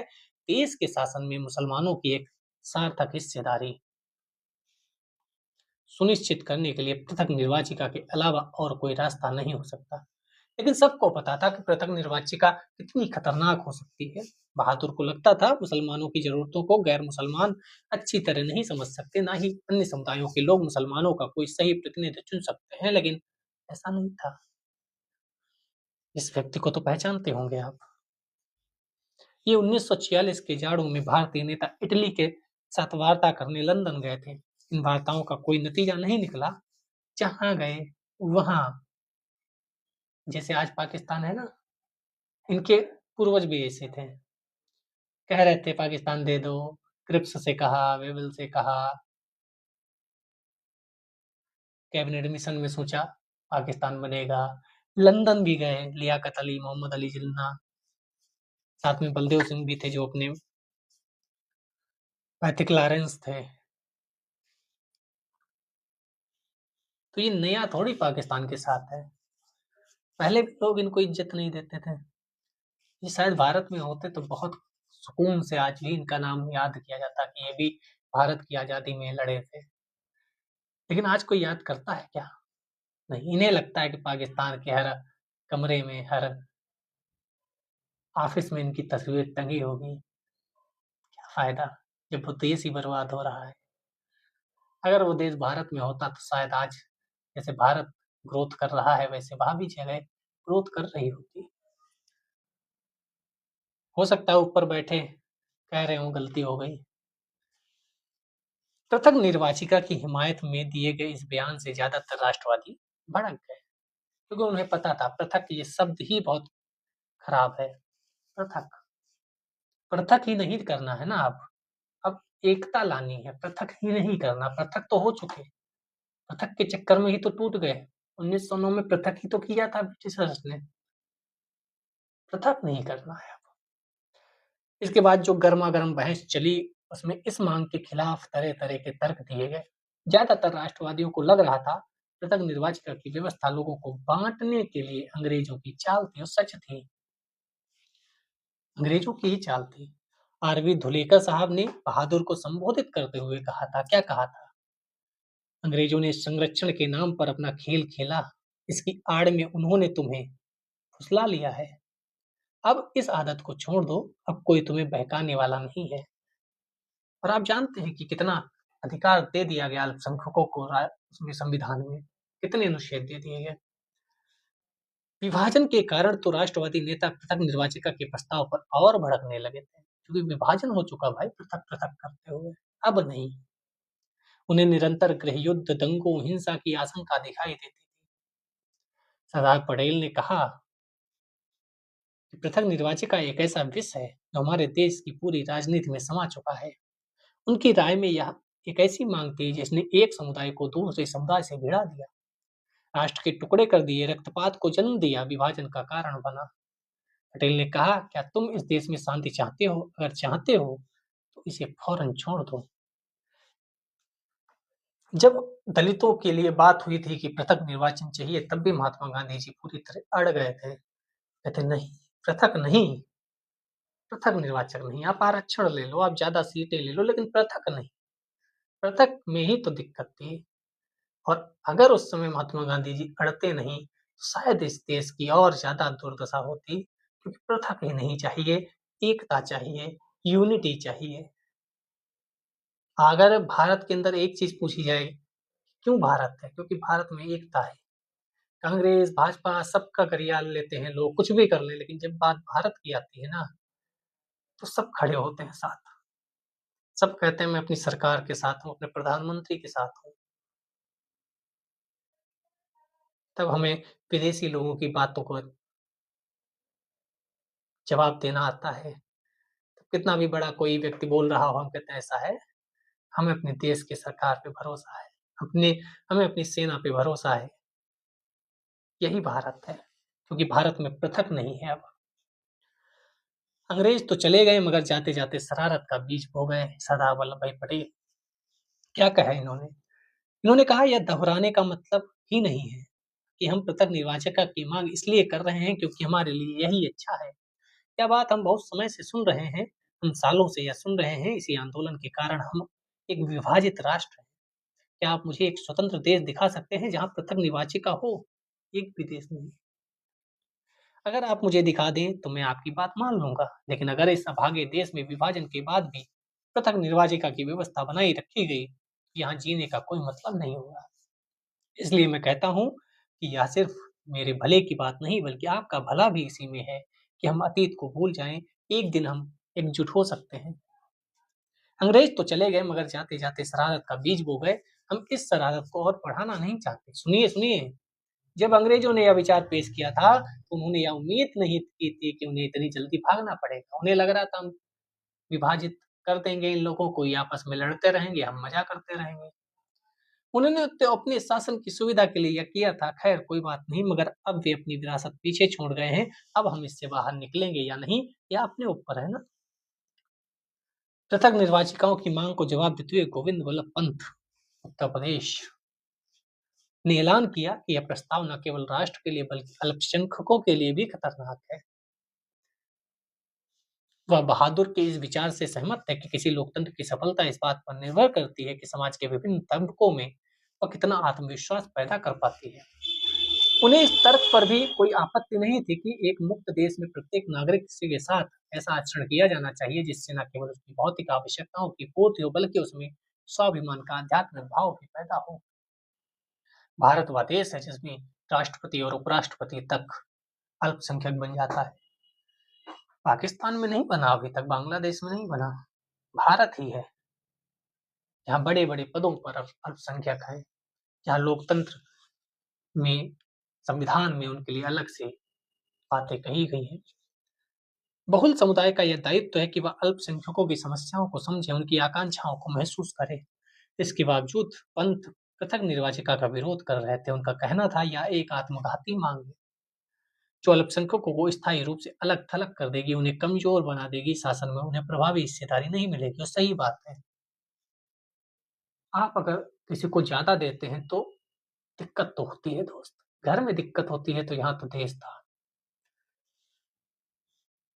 तो पृथक नहीं, एकजुट। मेरा मानना है कि पृथक निर्वाचिका अल्पसंख्यकों के लिए आत्मघाती साबित होगी। ऐसा क्यों कहा? मेरा मानना है पृथक निर्वाचिका आत्मघाती साबित होगी, उन्हें बहुत भारी नुकसान पहुंचाएगी। अगर उन्हें हमेशा के लिए अलग थलग कर दिया गया तो वे कभी भी खुद को बहुसंख्यकों में रूपांतरित नहीं कर पाएंगे। निराशा का भाव शुरू से उन्हें अपंग बना देगा। आप क्या चाहते हैं? हमारा अंतिम उद्देश्य क्या है? क्या अल्पसंख्यक हमेशा अल्पसंख्यकों के रूप में ही रहना चाहते हैं, या वे भी एक दिन एक महान राष्ट्र का अभिन्न अंग बनने, उसकी नीति को निर्धारित व नियंत्रित करने का सपना देखते हैं? मेरा विचार है कि अगर उन्हें शेष समुदाय से अलग रखा जाता है और ऐसे हवा बंद कमरे में काट कर रखा जाता है जहां उन्हें हवा के लिए भी और ऊपर निर्भर रहना पड़ेगा, तो यह उनके लिए भयानक रूप से खतरनाक होगा। अगर अल्पसंख्यक पृथक निर्वाचिकाओं से जीत कर आते रहे तो कभी प्रभावी योगदान नहीं दे पाएंगे, क्योंकि उन्हें तो कुछ लोग ही वोट करेंगे ना। इन सारी दलीलों के पीछे एक एकीकृत राज्य के निर्माण की चिंता काम कर रही थी, क्योंकि हम टूट चुके थे पहले ही। राजनीतिक एकता राष्ट्र की स्थापना करने के लिए प्रत्येक व्यक्ति को राज्य के नागरिक के सांचे में ढलना था। हर समूह को राष्ट्र के भीतर समाहित किया जाना था। इसलिए हमारे यहाँ एक ही नागरिकता है, हम भारतीय हैं, बस। संविधान नागरिकों को अधिकार देगा, परंतु नागरिकों को भी राज्य के प्रति निष्ठा का वचन लेना होगा। नागरिक अधिकार तो मांगते हैं लेकिन कर्तव्य भूल जाते हैं। समुदायों को सांस्कृतिक इकाइयों के रूप में मान्यता दी जा सकती है और उन्हें सांस्कृतिक अधिकारों का आश्वासन दिया जा सकता है, मगर राजनीतिक रूप से सभी समुदाय के सदस्यों के राज्य के सामान्य सदस्यों के रूप में काम करना था। उनकी निष्ठाएं विभाजित हो जाती अगर ऐसा न किया जाता। पंत ने कहा हमारे भीतर यह आत्मघाती और अपमानजनक आदत बनी हुई है कि हम कभी नागरिक के रूप में नहीं सोचते बल्कि समुदाय के रूप में सोचते हैं। कितनी बड़ी बात कही गोविंद वल्लभ पंत साहब ने। हमें याद रखना चाहिए कि महत्व केवल नागरिक का होता है, सामाजिक पिरामिड का आधार भी, उसकी चोटी भी नागरिक ही होता है। जब सामुदायिक अधिकारों का महत्व रेखांकित किया जा रहा था उस समय भी बहुत सारे राष्ट्रवादियों में यह भय सिर उठाने लगा था कि इससे निष्ठाएं खंडित होंगी, एक शक्तिशाली राष्ट्र व शक्तिशाली राज्य की स्थापना नहीं हो पाएगी। सारे मुसलमान भी पृथक निर्वाचिका की मांग के समर्थन में नहीं थे। कुछ लोग कह रहे थे कि हाँ, ये सही नहीं है। उदाहरण के लिए अगर आप बेगम एजाज रसूल की बात करें, बेगम एजाज रसूल को लगता था कि पृथक निर्वाचिका आत्मघाती साबित होगी, क्योंकि इससे अल्पसंख्यक बहुसंख्यकों से कट जाएंगे, अलग अलग हो जाएंगे। 1949 तक संविधान सभा के ज्यादातर सदस्य इस बात पर सहमत हो गए कि यह प्रस्ताव अल्पसंख्यकों के हित के खिलाफ है। इसके बजाय मुसलमानों को लोकतांत्रिक प्रक्रिया में सक्रिय भूमिका निभानी चाहिए, राजनीतिक व्यवस्था में उनको एक निर्णायक आवाज मिल सके। बेगम एजाज रसूल के बारे में आप और पढ़िएगा, इंपॉर्टेंट पर्सन है। खंडित निष्ठा के लिए कोई जगह नहीं। पंत साहब ने कहा निष्ठावान नागरिक बनने के लिए लोगों को समुदाय और खुद को बीच में रखकर सोचने की आदत को छोड़ना होगा। हम भारतीय हैं, ये सोचो। लोकतंत्र की सफलता के लिए व्यक्ति को आत्म अनुशासन की कला का प्रशिक्षण लेना होगा। लोकतंत्र में व्यक्ति को अपने लिए कम, औरों के लिए ज्यादा फिक्र करनी चाहिए। यहाँ खंडित निष्ठा के लिए कोई जगह नहीं। ये सब आप नोट करिए और लिख कर आइए मेंस की कॉपीज में जहां जरूरत पड़े। सीखिए कैसे लिखते हैं। सारी निष्ठाएं केवल राज्य पर केंद्रित होनी चाहिए।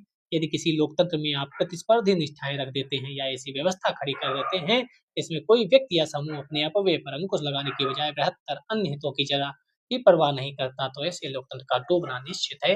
आप देश को आगे रखिए। केवल इस प्रस्ताव से काम चलने वाला नहीं है। मतलब उद्देश्य प्रस्ताव का स्वागत करते हुए किसान आंदोलन के नेता हर तरफ के लोग थे। किसान, मजदूर, दलित, अल्पसंख्यक, भाषाई आधार पर लोग बात कर रहे थे। सब लोग यहाँ उपस्थित थे, सबके विचार रखे गए थे। किसान आंदोलन के नेता और समाजवादी विचारों वाले एन.जे. रंगा ने आह्वान किया कि अल्पसंख्यक शब्द की व्याख्या आर्थिक स्तर पर की जानी चाहिए। तो यही क्वेश्चन पूछ दिया जाएगा, ये किसने कहा था संविधान सभा में कि अल्पसंख्यक शब्द की व्याख्या आर्थिक स्तर पर की जानी चाहिए? तो एन.जे. रंगा साहब ने कहा। रंगा की नजर में असली अल्पसंख्यक गरीब और दबे कुचले लोग थे। उन्होंने इस बात का स्वागत किया कि संविधान में प्रत्येक व्यक्ति को कानूनी अधिकार दिए जा रहे हैं, मगर उन्होंने इसकी सीमाओं को भी चिन्हित किया क्योंकि ये समाजवादी विचारों वाले थे। तो और ये गरीब दबे कुचले लोगों की बात कर रहे थे। उन्होंने कहा कि जब तक संविधान सम्मत अधिकारों को लागू करने का प्रभावी इंतजाम नहीं किया जाएगा, तब तक गरीबों के लिए इस बात का कोई मतलब नहीं कि अब उनके पास जीने का पूर्ण रोजगार का अधिकार आ गया है या अब वे सभा कर सकते हैं, सम्मेलन कर सकते हैं, संगठन बना सकते हैं, उनके पास अन्य नागरिक स्वतंत्रताएं हैं। तो संविधान सम्मत अधिकार दो। यह जरूरी था कि ऐसी परिस्थितियां बनाई जाएं जहां संविधान द्वारा दिए गए अधिकारों का जनता प्रभावी ढंग से प्रयोग कर सके। रंगा ने कहा, उन्हें सहारों की जरूरत है, उन्हें एक सीढ़ी चाहिए। किसने कहा था ये संविधान सभा में कि उन्हें सहारों की जरूरत है, उन्हें एक सीढ़ी चाहिए? एन.जी. रंगा ने कहा था। और क्या बोले? जवाहरलाल नेहरू द्वारा प्रस्तुत किए गए उद्देश्य प्रस्ताव का स्वागत करते हुए एन.जी. रंगा ने कहा, महोदय, अल्पसंख्यकों के बारे में बहुत बातें हो रही हैं।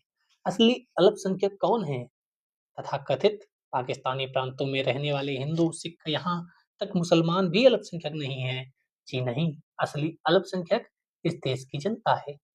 यह जनता इतनी दबी कुचली और इतनी उत्पीड़ित है कि अभी तक साधारण नागरिक के अधिकारों का लाभ भी नहीं उठा पा रही है। स्थिति क्या है? आप आदिवासी इलाकों में जाइए, उनकी अपने कानूनों, उनकी जनजातीय कानून, उनकी जमीन को उनसे नहीं छीना जा सकता, लेकिन हमारे व्यापारी कहा वहां जाते हैं और तथाकथित मुक्त बाजार के नाम पर उनकी जमीन छीन लेते हैं। भले ही कानून जमीन की इस बेदखली के खिलाफ हो, व्यापारी इन आदिवासियों को तरह तरह के बंधनों में जकड़कर गुलाम बना लेते हैं और पीढ़ी दर पीढ़ी दास्ता के नर्क में ढकेल देते हैं। आइए अब हम गांव वालों को देख लेते हैं। वहां सूदखोर पैसा लेकर जाता है और गांव वालों को अपनी जेब में डाल लेता है। वहां जमींदार हैं और मालगुजार अन्य लोग भी हैं जो इन गरीब देहातियों का शोषण करते हैं। इन लोगों में मूलभूत शिक्षा तक नहीं। असली अल्पसंख्यक यही लोग हैं जिन्हें सुरक्षा और सुरक्षा का आश्वासन मिलना चाहिए।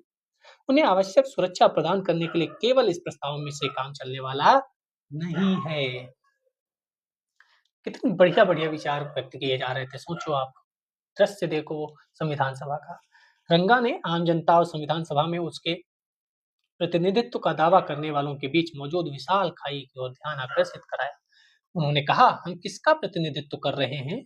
अपने देश की आम जनता का। इसके बावजूद हम में से ज्यादातर लोग उस जनता का हिस्सा नहीं हैं। हम उनके हैं, उनके लिए काम करना चाहते हैं, लेकिन जनता खुद संविधान सभा तक नहीं पहुंच पा रही है। इसमें कुछ समय लग सकता है जब तक हम यहाँ उनके ट्रस्टी हैं, उनके हिमायती हैं, उनके पक्ष में आवाज उठाने का भरसक प्रयास कर रहे हैं, क्योंकि जनता तो वहां थी नहीं, जनता के प्रतिनिधि थे। रंगा ने आदिवासियों को भी ऐसे ही समूहों में गिनाया था। इस समूह के प्रतिनिधियों में एक जयपाल सिंह जैसे जबरदस्त वक्ता भी शामिल थे। उद्देश्य प्रस्ताव का स्वागत करते हुए जयपाल सिंह ने कहा, सोचो आप लोगों ने इन लोगों का नाम सुना है क्या? ये लोग मिलकर संविधान बना रहे थे और हर चीज पे विचार विमर्श कर रहे थे। क्या दृश्य होगा उस संविधान सभा का जहां इतने मूर्धन्य लोग बैठे थे। जयपाल सिंह ने क्या कहा? कम से कम इतना याद कर लेना, जयपाल सिंह ने आदिवासी के बारे में कहा, रंगा साहब ने जो गरीब मजदूर किसान आदिवासी हैं उनके बारे में कहा था। इतना भी याद कर लोगे तो क्वेश्चन में आया तो सही कर सकते हो। एक आदिवासी होने के नाते मुझसे यह उम्मीद नहीं की जाती कि मैं इस प्रस्ताव की पेचीदगियों को समझता होऊंगा, लेकिन मेरा सहज विवेक कहता है कि हम में से हर एक व्यक्ति को मुक्ति की उस मार्ग पर चलना चाहिए और मिलकर लड़ना चाहिए। महोदय, अगर भारतीय जनता में ऐसा कोई समूह है जिसके साथ सही व्यवहार नहीं किया गया, तो वह मेरा समूह है, यानी कि आदिवासी। मेरे लोग मेरे लोगों को पिछले 6000 साल से अपमानित किया जा रहा है, उपेक्षित किया जा रहा है। मेरे समाज का पूरा इतिहास भारत के गैर मूल निवासियों के हाथों लगातार शोषण और छीना झपटी का इतिहास रहा है। इसके बीच में जब तब विद्रोह हमने पढ़े थे पिछली वीडियोज में, और अर्थव्यवस्था भी अव्यवस्था भी फैली है। इसके बावजूद मैं पंडित जवाहरलाल नेहरू के शब्दों पर विश्वास करता हूँ। मैं आप सबके इस संकल्प का विश्वास करता हूँ। अब हम एक नया अध्याय रचने जा रहे हैं, स्वतंत्र भारत का एक ऐसा अध्याय जहाँ सबके पास अवसरों की समानता होगी, जहाँ किसी की उपेक्षा नहीं होगी। सिंह ने आदिवासियों की सुरक्षा तथा उन्हें आम आबादी के स्तर पर लाने के लिए जरूरी परिस्थितियां रचने की आवश्यकता पर सुंदर वक्तव्य दिए। उन्होंने कहा कि आदिवासी कबीले संख्या की दृष्टि से अल्पसंख्यक नहीं है, लेकिन उन्हें संरक्षण की आवश्यकता तो है ही। उन्हें वहां से बेदखल कर दिया गया जहां वह रहते थे। आपने पिछले वीडियोज में देखा था कि कैसे कानून बने, कैसे उन्हें बेदखल किया गया। हम लोगों ने पूरा चैप्टर पढ़ा था। उन्हें उनके जंगलों और चारागाहों से वंचित कर दिया गया। उन्हें नए घरों की तलाश में भागने के लिए मजबूर किया गया। उन्हें आदिम पिछड़ा मानते हुए शेष समाज उन्हें हकारत की नजर से देखता है। जयपाल ने आदिवासियों और शेष समाज के बीच मौजूद भावनात्मक भौतिक फासले को खत्म करने के लिए बड़ा जज्बाती बयान दिया। क्या बोले? हमारा कहना है कि हम आपको हमारे साथ खुलना मिलना चाहिए। हम आपके साथ मेल जोल चाहते हैं।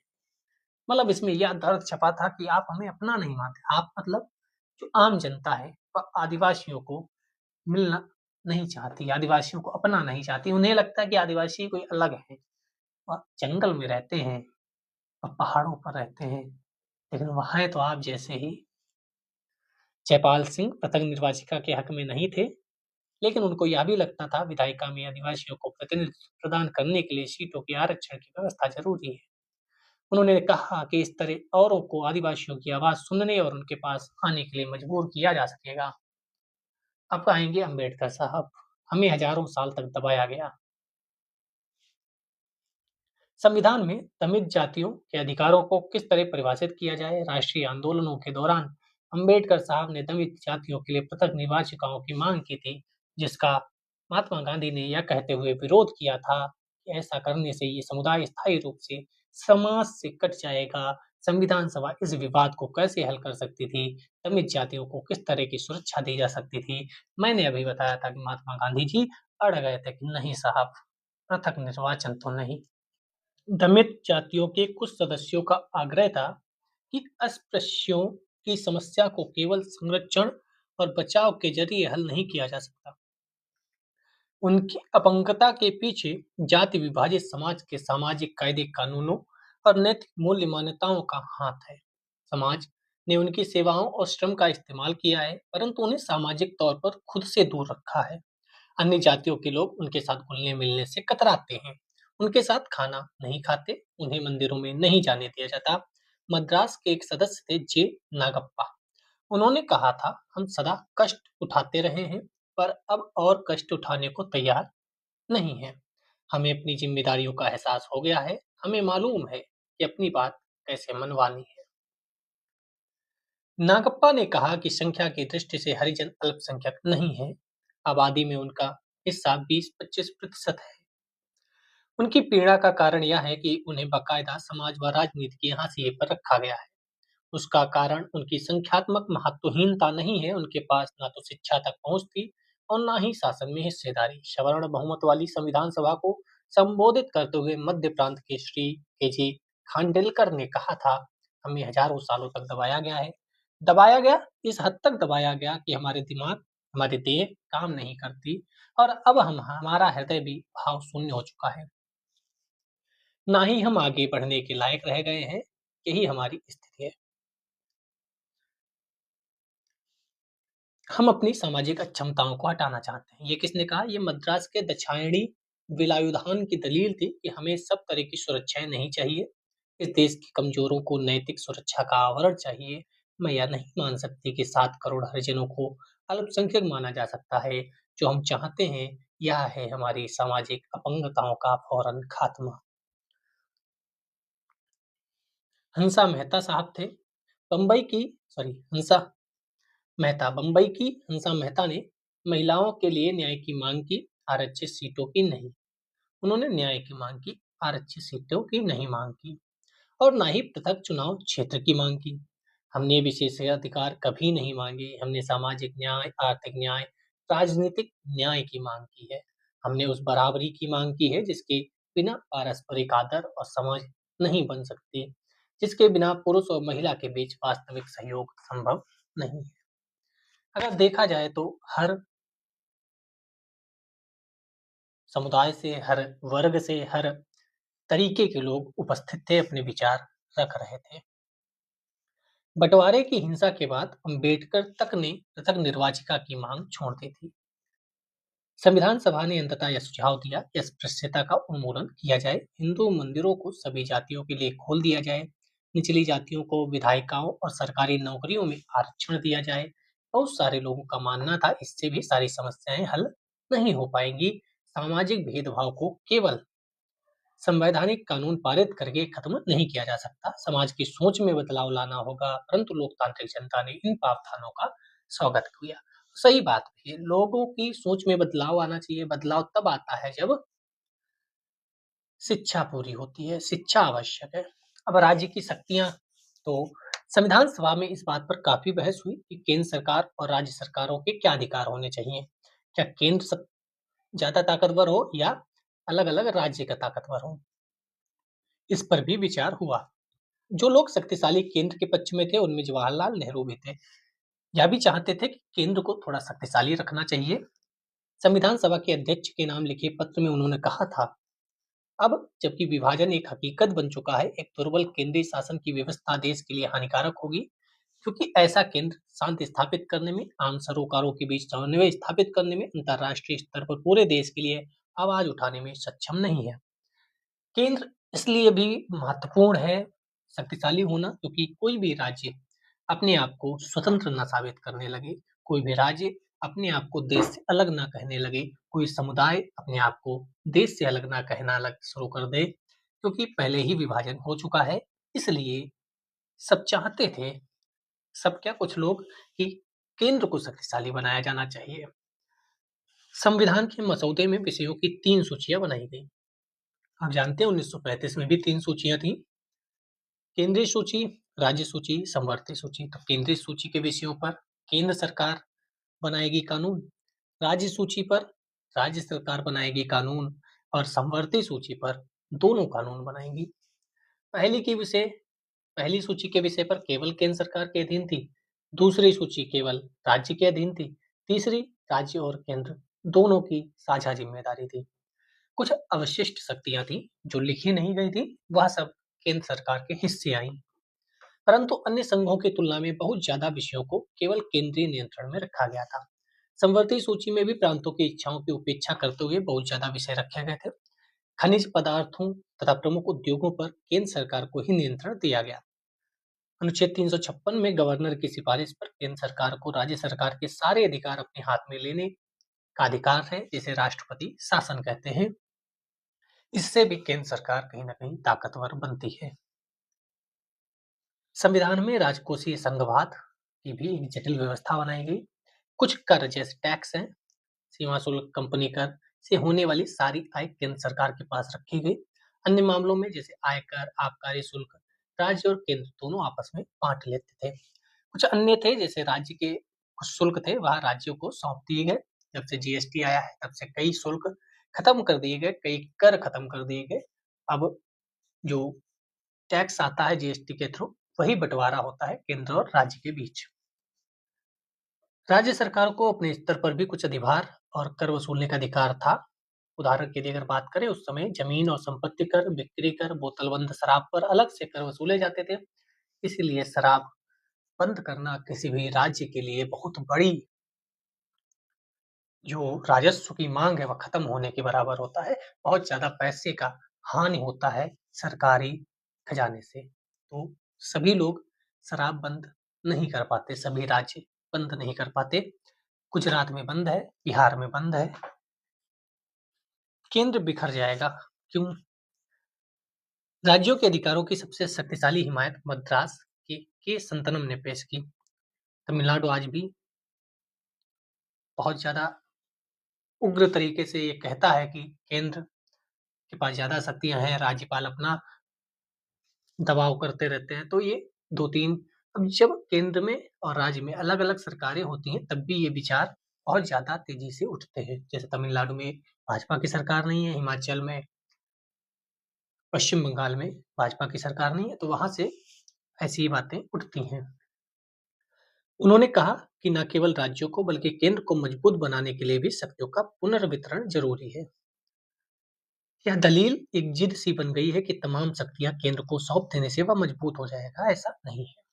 संतनम ने कहा कि यह गलतफहमी है। अगर केंद्र के पास जरूरत से ज्यादा जिम्मेदारियां होंगी तो वह प्रभावी ढंग से काम नहीं कर पाएगा। और बात सही है, किसी एक पर ही सारे काम का बोझ लाद दोगे तो कैसे वह काम कर पाएगा।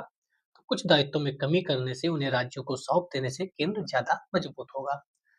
तभी केंद्र सरकार, राज्य सरकार और समवर्ती सूची, केंद्र सूची, राज्य सूची, समवर्ती सूची, अवशिष्ट सूचियां हैं। केंद्र सरकार के पास, राज्य सरकार के पास अपनी अलग-अलग हैं। इसमें दोनों लोगों का पार्टिसिपेशन है और केंद्र सरकार के पास अवशिष्ट शक्तियां हैं। तो कहा गया कि थोड़ा बहुत राज्यों को दे दो। जहां तक राज्यों का सवाल है, संतनम का मानना था कि शक्तियों का मौजूदा वितरण उनको पंगु बना देगा। राजकोषीय प्रावधान प्रांतों को खोखला कर देगा, क्योंकि भू राजस्व के अलावा ज्यादातर कर केंद्र सरकार के अधिकार में दिए गए हैं। केंद्र सरकार किसको कितना कर देगी, ये भी तो था। यदि पैसा ही नहीं होगा, राज्यों में विकास परियोजनाएं कैसे चलेंगी। मैं ऐसा संविधान नहीं चाहता जिसमें इकाई को आकर केंद्र से यह कहना पड़े कि मैं अपने लोगों की शिक्षा की व्यवस्था नहीं कर सकता, मैं उन्हें साफ सफाई नहीं दे सकता, मुझे सड़कों में सुधार, उद्योगों की स्थापना के लिए खैरात दे दीजिए। ऐसा राज्य नहीं हो। बेहतर होगा कि हम संघीय व्यवस्था को पूरी तरह खत्म कर दें, एकल व्यवस्था स्थापित कर दें, जिससे केंद्र सरकार ही सब कुछ चलाए, ऐसा कहना था। या तो आप राज्य सरकारों को ठीक ठाक अधिकार दो। संतनम ने कहा कि अगर पर्याप्त जांच पड़ताल किए बिना शक्तियों का प्रस्तावित वितरण लागू किया गया तो हमारा भविष्य अंधकार में पड़ जाएगा। उन्होंने कहा कि कुछ ही सालों में सारे प्रांत केंद्र के विरुद्ध उठ खड़े होंगे कि केंद्र के पास ज्यादा शक्तियां हैं। प्रांतों के बहुत सारे दूसरे सदस्य भी इस तरह की आशंकाओं से परेशान थे। उन्होंने इस बात के लिए जमकर जोर लगाया कि समवर्ती सूची, केंद्रीय सूची में कम से कम विषयों को रखा जाए, राज्य सूची में ज्यादा विषय रखे जाएं। उड़ीसा के एक सदस्य ने यहाँ तक चेतावनी दे डाली कि संविधान में शक्तियों के बेहिसाब केंद्रीकरण के कारण केंद्र बिखर जाएगा। एक ए रामास्वामी मुदालियार थे मैसूर के, कर्नाटक, मैसूर आपने सुना होगा। 21 अगस्त 1947 की बहस में कहा, शक्तिशाली केंद्र की हिमायत के बहाने दिल को यह तसल्ली देने का कोई फायदा नहीं कि हम ज्यादा बड़े देशभक्त हैं, और जो इन संसाधनों पर कड़ी नजर रखना चाहते हैं उनके भीतर राष्ट्रीय भावना या देशभक्ति का अभाव है। ऐसा कहना ठीक नहीं होगा। सबके अपने विचार थे। आज हमें एक शक्तिशाली सरकार की आवश्यकता है, ये किसने कहा। तो प्रांतों के लिए अधिक शक्तियों की मांग से सभा में तीखी प्रतिक्रिया आने लगी। शक्तिशाली केंद्र की जरूरत को असंख्य अवसरों पर रेखांकित किया जा चुका था। अंबेडकर साहब ने घोषणा की कि वह एक शक्तिशाली और एकीकृत केंद्र चाहते हैं, जिससे देश बचा रहे। सुनिए सुनिए, 1935 के गवर्नमेंट एक्ट में हमने जो केंद्र बनाया था उससे भी ज्यादा शक्तिशाली केंद्र बनाना चाहते हैं।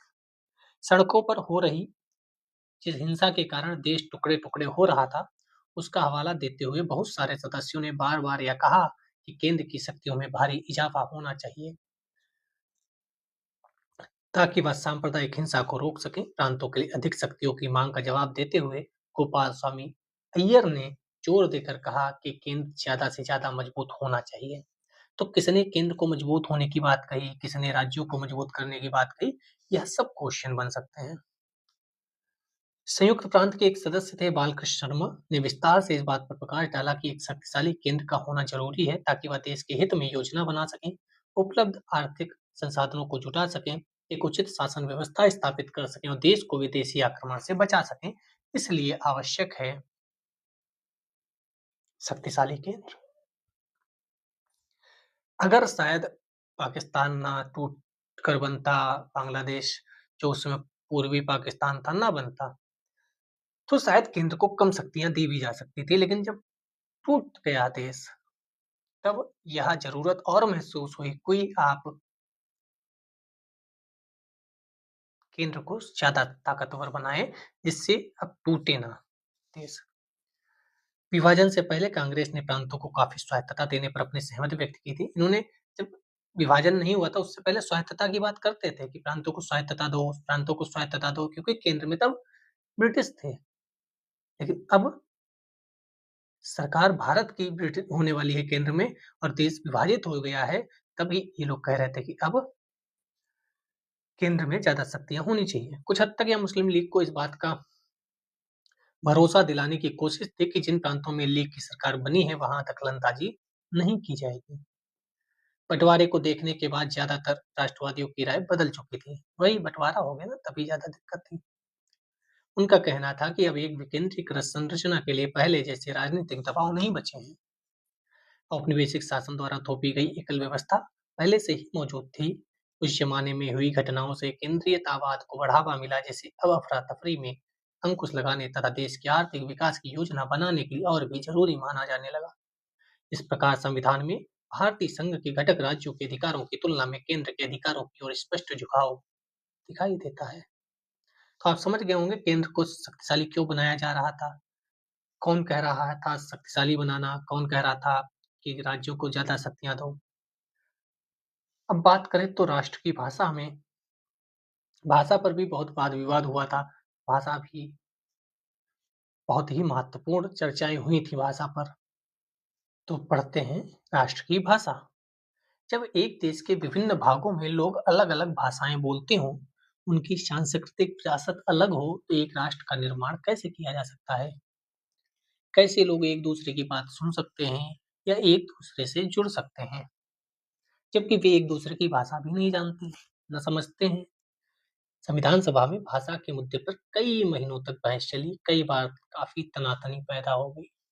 सबसे महत्वपूर्ण अगर मैं कहूँ, सबसे ज्यादा बहस इसी पर चली होगी।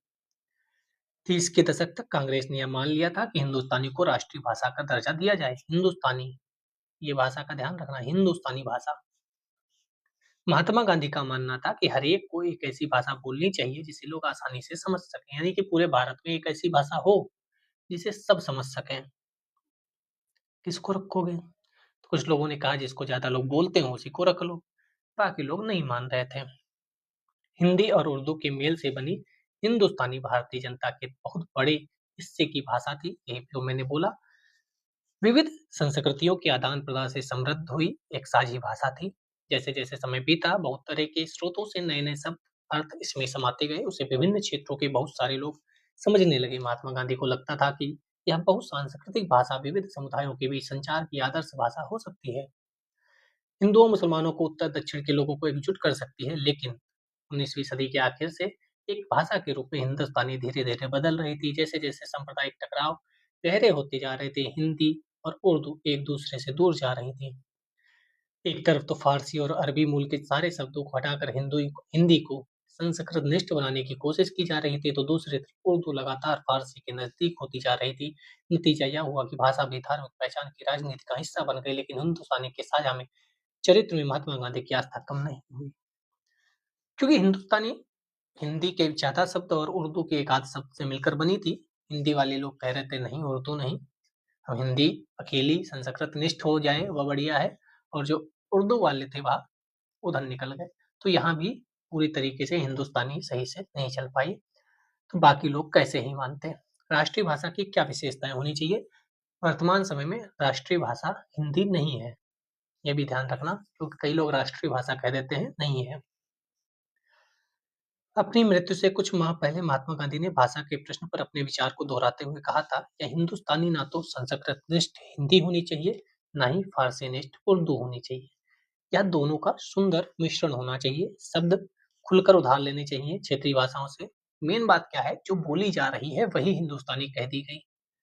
यहाँ ना संस्कृत थी, ना उर्दू थी, ना हिंदी थी, जो बोली जा रही थी। अब बोली जाने में क्या है, हिंदी है और उसमें कुछ शब्द उर्दू के हैं। विदेशी भाषाओं के ऐसे शब्द लेने में कोई हर्ज नहीं है, और विदेशी भाषाओं के भी कुछ शब्द थे। जैसे रिक्शा है, अलग भाषा का शब्द है। राष्ट्रीय भाषा में अच्छी तरह आसानी से घुल मिल सकते हैं। इस प्रकार हमारी राष्ट्रीय भाषा एक समृद्ध शक्तिशाली भाषा होनी चाहिए। मानवीय विचारों भावनाओं के पूरे समुच्चय को अभिव्यक्त दे सके। खुद को हिंदी उर्दू से बांध लेना देशभक्ति की भावना समझदारी के विरुद्ध एक अपराध होगा। मेन बात यह है, कोई नहीं माना, भाषा पे सहमति नहीं बन सकी। अंग्रेजी ने हाथ मार लिया, अंग्रेजी जीत गई। हिंदी की हिमायत। संविधान सभा के शुरुआती सत्र में संयुक्त प्रांत के कांग्रेसी सदस्य आरबी धुलेकर साहब थे, ने इस बात के लिए पुरजोर शब्दों में आवाज उठाई कि हिंदी को संविधान निर्माण की भाषा के रूप में इस्तेमाल किया जाए।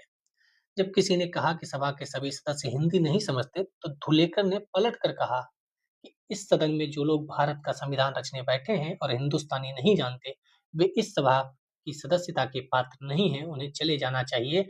और ये बहुत एक्सट्रीम लाइन हो गई थी, बहुत बड़ी बात कह दी गई थी, जो कि गलत कहा गया लोगों के द्वारा कि ऐसा नहीं कहना चाहिए।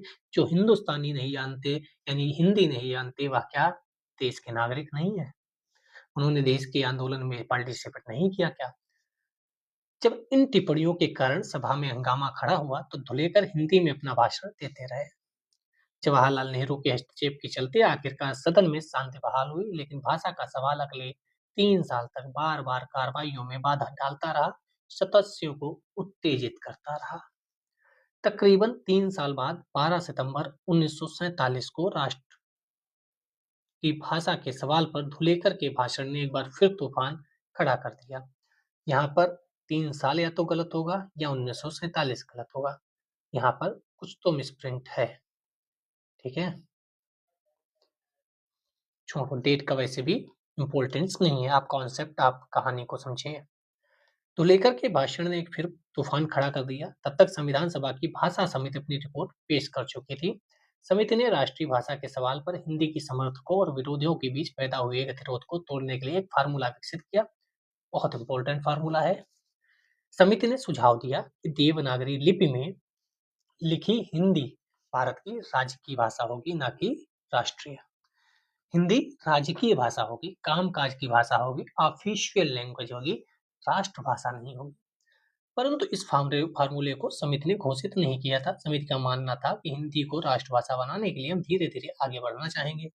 पहले 15 साल, नोट डाउन करिए, पहले 15 साल तक सरकारी कामों में अंग्रेजी का इस्तेमाल जारी रहेगा। प्रत्येक प्रांत को अपने कामों के लिए एक क्षेत्रीय भाषा चुनने का अधिकार होगा। संविधान सभा की भाषा समिति ने हिंदी को राष्ट्रभाषा की बजाय राजभाषा कहकर विभिन्न पक्षों की भावनाओं को शांत करने, सर्व स्वीकृत समाधान पेश करने का प्रयास किया। उन्होंने बात ही नहीं की राष्ट्रभाषा की, क्योंकि राष्ट्रभाषा की बात पर बहस होने लगती है, ठीक है। और कहा गया जो अंग्रेजी चल रही है, अब एकदम हम नहीं खत्म कर सकते ना, सारा काम काज चल रहा है अंग्रेजी में, तो 15 वर्षों तक हम अंग्रेजी का इस्तेमाल जारी रखेंगे। और जो प्रांत हैं वो अपनी क्षेत्रीय भाषाओं में भी काम कर सकते हैं, जैसे आजकल आप देखते हैं महाराष्ट्र में मराठी, उत्तर प्रदेश में उर्दू भी है हिंदी के साथ, तमिलनाडु में तमिल, केरल में मलयालम, कन्नड़, बंगाली, सब जगह हैं क्षेत्रीय भाषाएं। धुलेकर बीच बचाव की ऐसी मुद्रा से राजी होने वाले नहीं थे। वे चाहते थे कि हिंदी को राजभाषा नहीं बल्कि राष्ट्रभाषा घोषित किया जाए। तो ये नाम याद रखिएगा, हो सकता है कभी कभी क्वेश्चन में पूछ दिया जाए। उन्होंने ऐसे लोगों की आलोचना की जिन्हें लगता था हिंदी को उन पर थोपा जा रहा है। धुलेकर ने ऐसा लोगों का मजाक उड़ाया जो महात्मा गांधी का नाम लेकर हिंदी की बजाय हिंदुस्तानी को राष्ट्रीय भाषा बनाने चाहते थे। महोदय, क्या बोला इन्होंने? महोदय, इस बात पर मेरे से ज्यादा हर्ष किसी और को नहीं होगा कि हिंदी को देश की राजभाषा घोषित कर दिया गया है। कुछ लोग कहते हैं कि यह हिंदी को एक रियायत दी गई। मैं कहता हूँ बिल्कुल नहीं, यह एक ऐतिहासिक प्रक्रिया की परिणत है। जो प्रक्रिया चली आ रही थी उसी को आगे बढ़ाया गया, ना कि कुछ और। बहुत सारे सदस्यों को धुलेकर के बात करने के अंदाज से काफी परेशानी हो रही थी। पढ़कर ही लगता है आपको भी कि कुछ लोगों को परेशानी हो ही रही होगी। उनके भाषण के दौरान संविधान सभा के अध्यक्ष ने कई बार उन्हें टोक कर कहा, इस तरह बात करके मेरे विचार में आप अपनी बात को आगे नहीं बढ़ा पाएंगे। लेकिन धुलेकर ने अपने ही अंदाज में बात जारी रखी। वर्चस्व का भय, मतलब धुलेकर के बोलने के बाद मद्रास यानी कि तमिलनाडु की सदस्य श्रीमती जी दुर्गाबाई ने इस चर्चा पर अपनी चिंता व्यक्त करते हुए कहा, बहुत बढ़िया लाइन से पढ़िए, अध्यक्ष महोदय, अभी हाल तक भारत की राष्ट्रीय भाषा का जो सवाल लगभग सहमति तक पहुंच गया था, अचानक बेहद विवादास्पद मुद्दा बन गया है। चाहे यह सही हुआ हो या गलत, गैर हिंदी भाषी इलाकों के लोगों को यह एहसास कराया जा रहा है कि यह झगड़ा या हिंदी भाषी इलाकों का यह रवैया असल में इस राष्ट्र की साझा संस्कृति पर भारत की अन्य शक्तिशाली भाषाओं के स्वाभाविक प्रभाव को रोकने के लिए लड़ाई है। श्रीमती दुर्गाबाई ने सदन को बताया कि दक्षिण में हिंदी का विरोध बहुत ज्यादा है। आज भी आप देखते हैं, कभी कभी हो ही जाता है, कुछ ना कुछ आपको सुनने को मिल ही जाता है। विरोधियों का यह मानना संभवतः सही है कि हिंदी के लिए हो रहा यह प्रचार प्रांतीय भाषाओं की जड़ें खोदने का प्रयास है, ऐसा माना जा रहा था इन लोगों के द्वारा। इसके बावजूद बहुत सारे अन्य सदस्यों के साथ साथ उन्होंने भी महात्मा गांधी के आह्वान का पालन किया, दक्षिण में हिंदी का प्रचार जारी रखा, विरोध का सामना किया, हिंदी के स्कूल खोले, कक्षाएं चलाई। अब इस सब का क्या नतीजा निकलता है? दुर्गाबाई ने पूछा, सदी के शुरुआती सालों में हमने जिस उत्साह से हिंदी को अपनाया था, मैं उसके विरुद्ध या आक्रामकता देखकर सकती हूँ, क्योंकि अब उन्हें लग रहा था कि कोई है जो मुझ पे थोप रहा है, हमें जबरदस्ती कर रहा है कि आपको मानना पड़ेगा। दुर्गाबाई हिंदुस्तानियों को जनता की भाषा स्वीकार कर चुकी थी, मगर अब उस भाषा को बदला जा रहा था, उर्दू तथा अन्य क्षेत्रीय भाषाओं के शब्दों को उससे निकाला जा रहा था और हिंदी को अपनाया जा रहा था। हिंदी हिंदुस्तान से किस प्रकार भिन्न थी? हिंदुस्तानी मतलब जो भाषाएं, जो भाषाओं में शब्द चल रहे हैं वही शब्द, और हिंदी का मतलब सभी हिंदी के शब्द। जैसे आप बोलते हैं ना, इत्मीनान से खाएंगे खाना, तो ये उर्दू शब्द है इत्मीनान, लेकिन चल रहा है ना। तो ऐसे ही हिंदुस्तानी वो जो भाषा चल रही है, उर्दू को निकाल दोगे तब हिंदी बनेगी। तो वही कुछ लोग उर्दू नहीं चाहते थे, हिंदी चाहते थे। उर्दू के कुछ ही शब्द हैं।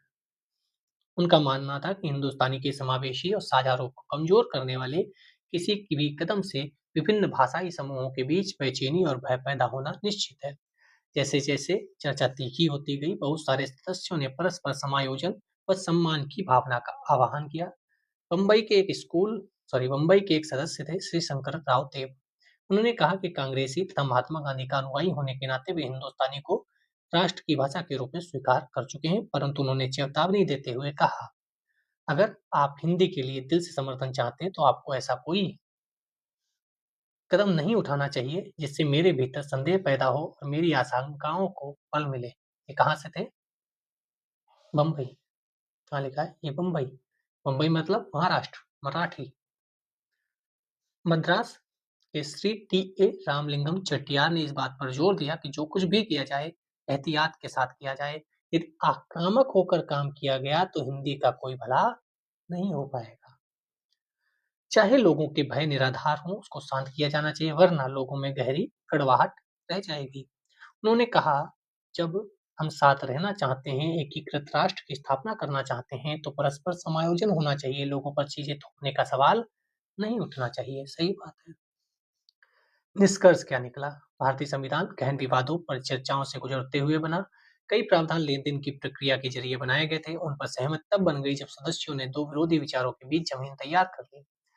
परंतु संविधान के एक केंद्रीय विलक्षण पर काफी हद तक सहमत थी। यह सहमति प्रत्येक वयस्क भारतीयों को मताधिकार देने पर थी। किस बात पर सहमत थी अगर पूछा जाए, तो एक ऐसी बात थी जिस पर सब सहमत थे, प्रत्येक वयस्क मताधिकार।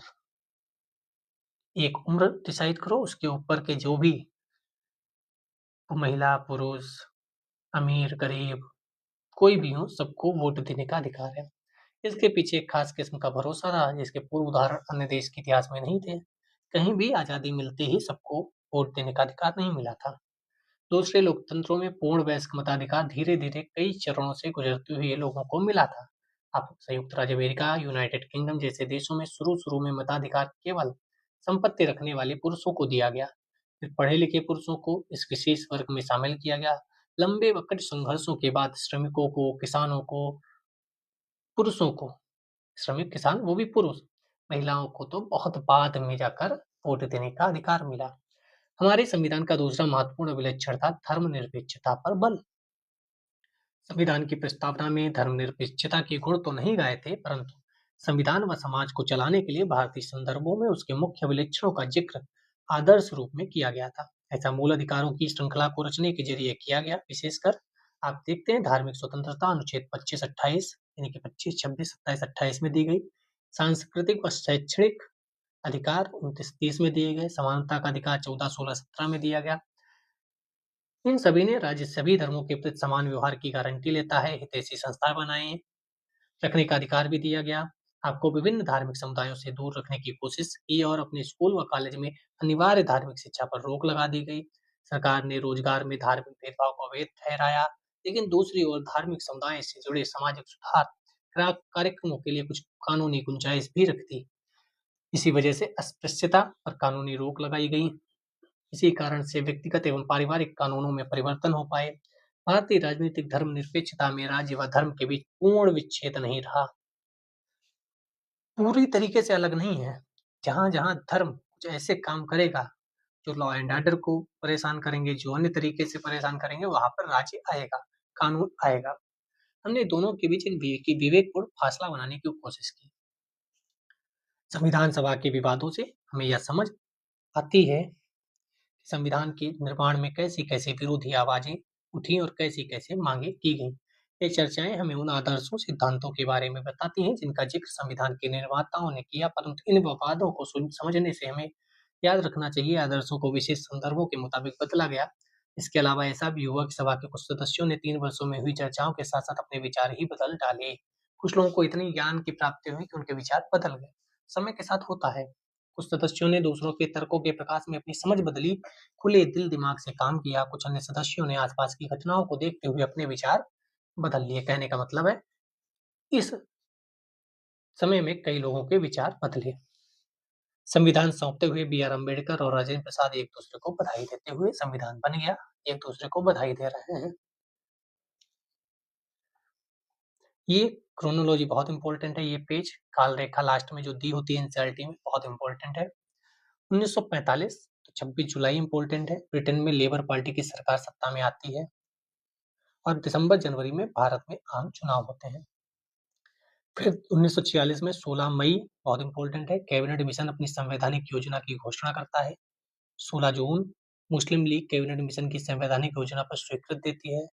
16 जून को ही कैबिनेट मिशन केंद्र में अंतरिम सरकार के गठन का प्रस्ताव पेश करता है। 16 अगस्त मुस्लिम लीग द्वारा प्रत्यक्ष कार्रवाई दिवस का ऐलान करता है, बहुत इंपॉर्टेंट है। 2 सितंबर केंद्रीय अंतरिम सरकार की गठन करती है कांग्रेस, जिसमें नेहरू को उपराष्ट्रपति बनाया जाता है। ये ध्यान रखिएगा, अंतरिम सरकार में राष्ट्रीय अध्यक्ष नेहरू साहब नहीं थे, वो उपराष्ट्रपति थे। 13 अक्टूबर मुस्लिम लीग अंतरिम सरकार में शामिल होने का फैसला लेती है। 3 से 6 दिसंबर ब्रिटिश प्रधानमंत्री इटली कुछ भारतीय नेताओं से मिलते हैं। इन वार्ताओं का कोई नतीजा नहीं निकलता है। आपको मैंने फोटो दिखाई थी, उसमें जिन्ना थे और बलदेव सिंह जी भी अपने थे, जॉन मथाई थे। 9 दिसंबर को क्या होता है, संविधान सभा के अधिवेशन शुरू हो जाते हैं। पहली बैठक होती है जिसमें राजेंद्र प्रसाद अध्यक्ष नहीं बनते हैं, बाद को बनते हैं। इसमें अध्यक्ष कोई और थे, उपाध्यक्ष कोई और थे। 1947 29 जनवरी मुस्लिम लीग संविधान सभा को भंग करने की मांग करती है। 16 जुलाई अंतरिम सरकार की आखिरी बैठक होती है। 11 अगस्त जिन्ना को पाकिस्तान की संविधान सभा का अध्यक्ष निर्वाचित किया जाता है। 14 अगस्त पाकिस्तान की स्वतंत्रता, कराची में जश्न होता है, लेकिन उन्हें कहाँ पता था कि वो पाकिस्तान आज कभी चीन के आगे हाथ फैला रहा होगा, तो कभी पाकिस्तान अमेरिका के आगे हाथ फैला रहा होगा। मध्य रात्रि में भारत में स्वतंत्रता का जश्न मनाया गया। 14-15 अगस्त 1949 दिसंबर में संविधान पर हस्ताक्षर किए गए 284 लोगों के द्वारा। और इसी के साथ हमारा ये एनसीईआरटी 12th क्लास कंप्लीट होती है। अब हम पढ़ेंगे इसके आगे पॉलिटी, क्योंकि अब देश आज़ाद हो गया। अब हमारे लिए इतिहास कम, राज्य व्यवस्था ज़्यादा महत्वपूर्ण है। तो 11th क्लास के एनसीईआरटी मिलते हैं नेक्स्ट क्लास में। अब हम यहाँ आर्ट एंड कल्चर की class NCERT 11th and 12th कराएंगे। जय हिंद, जय भारत।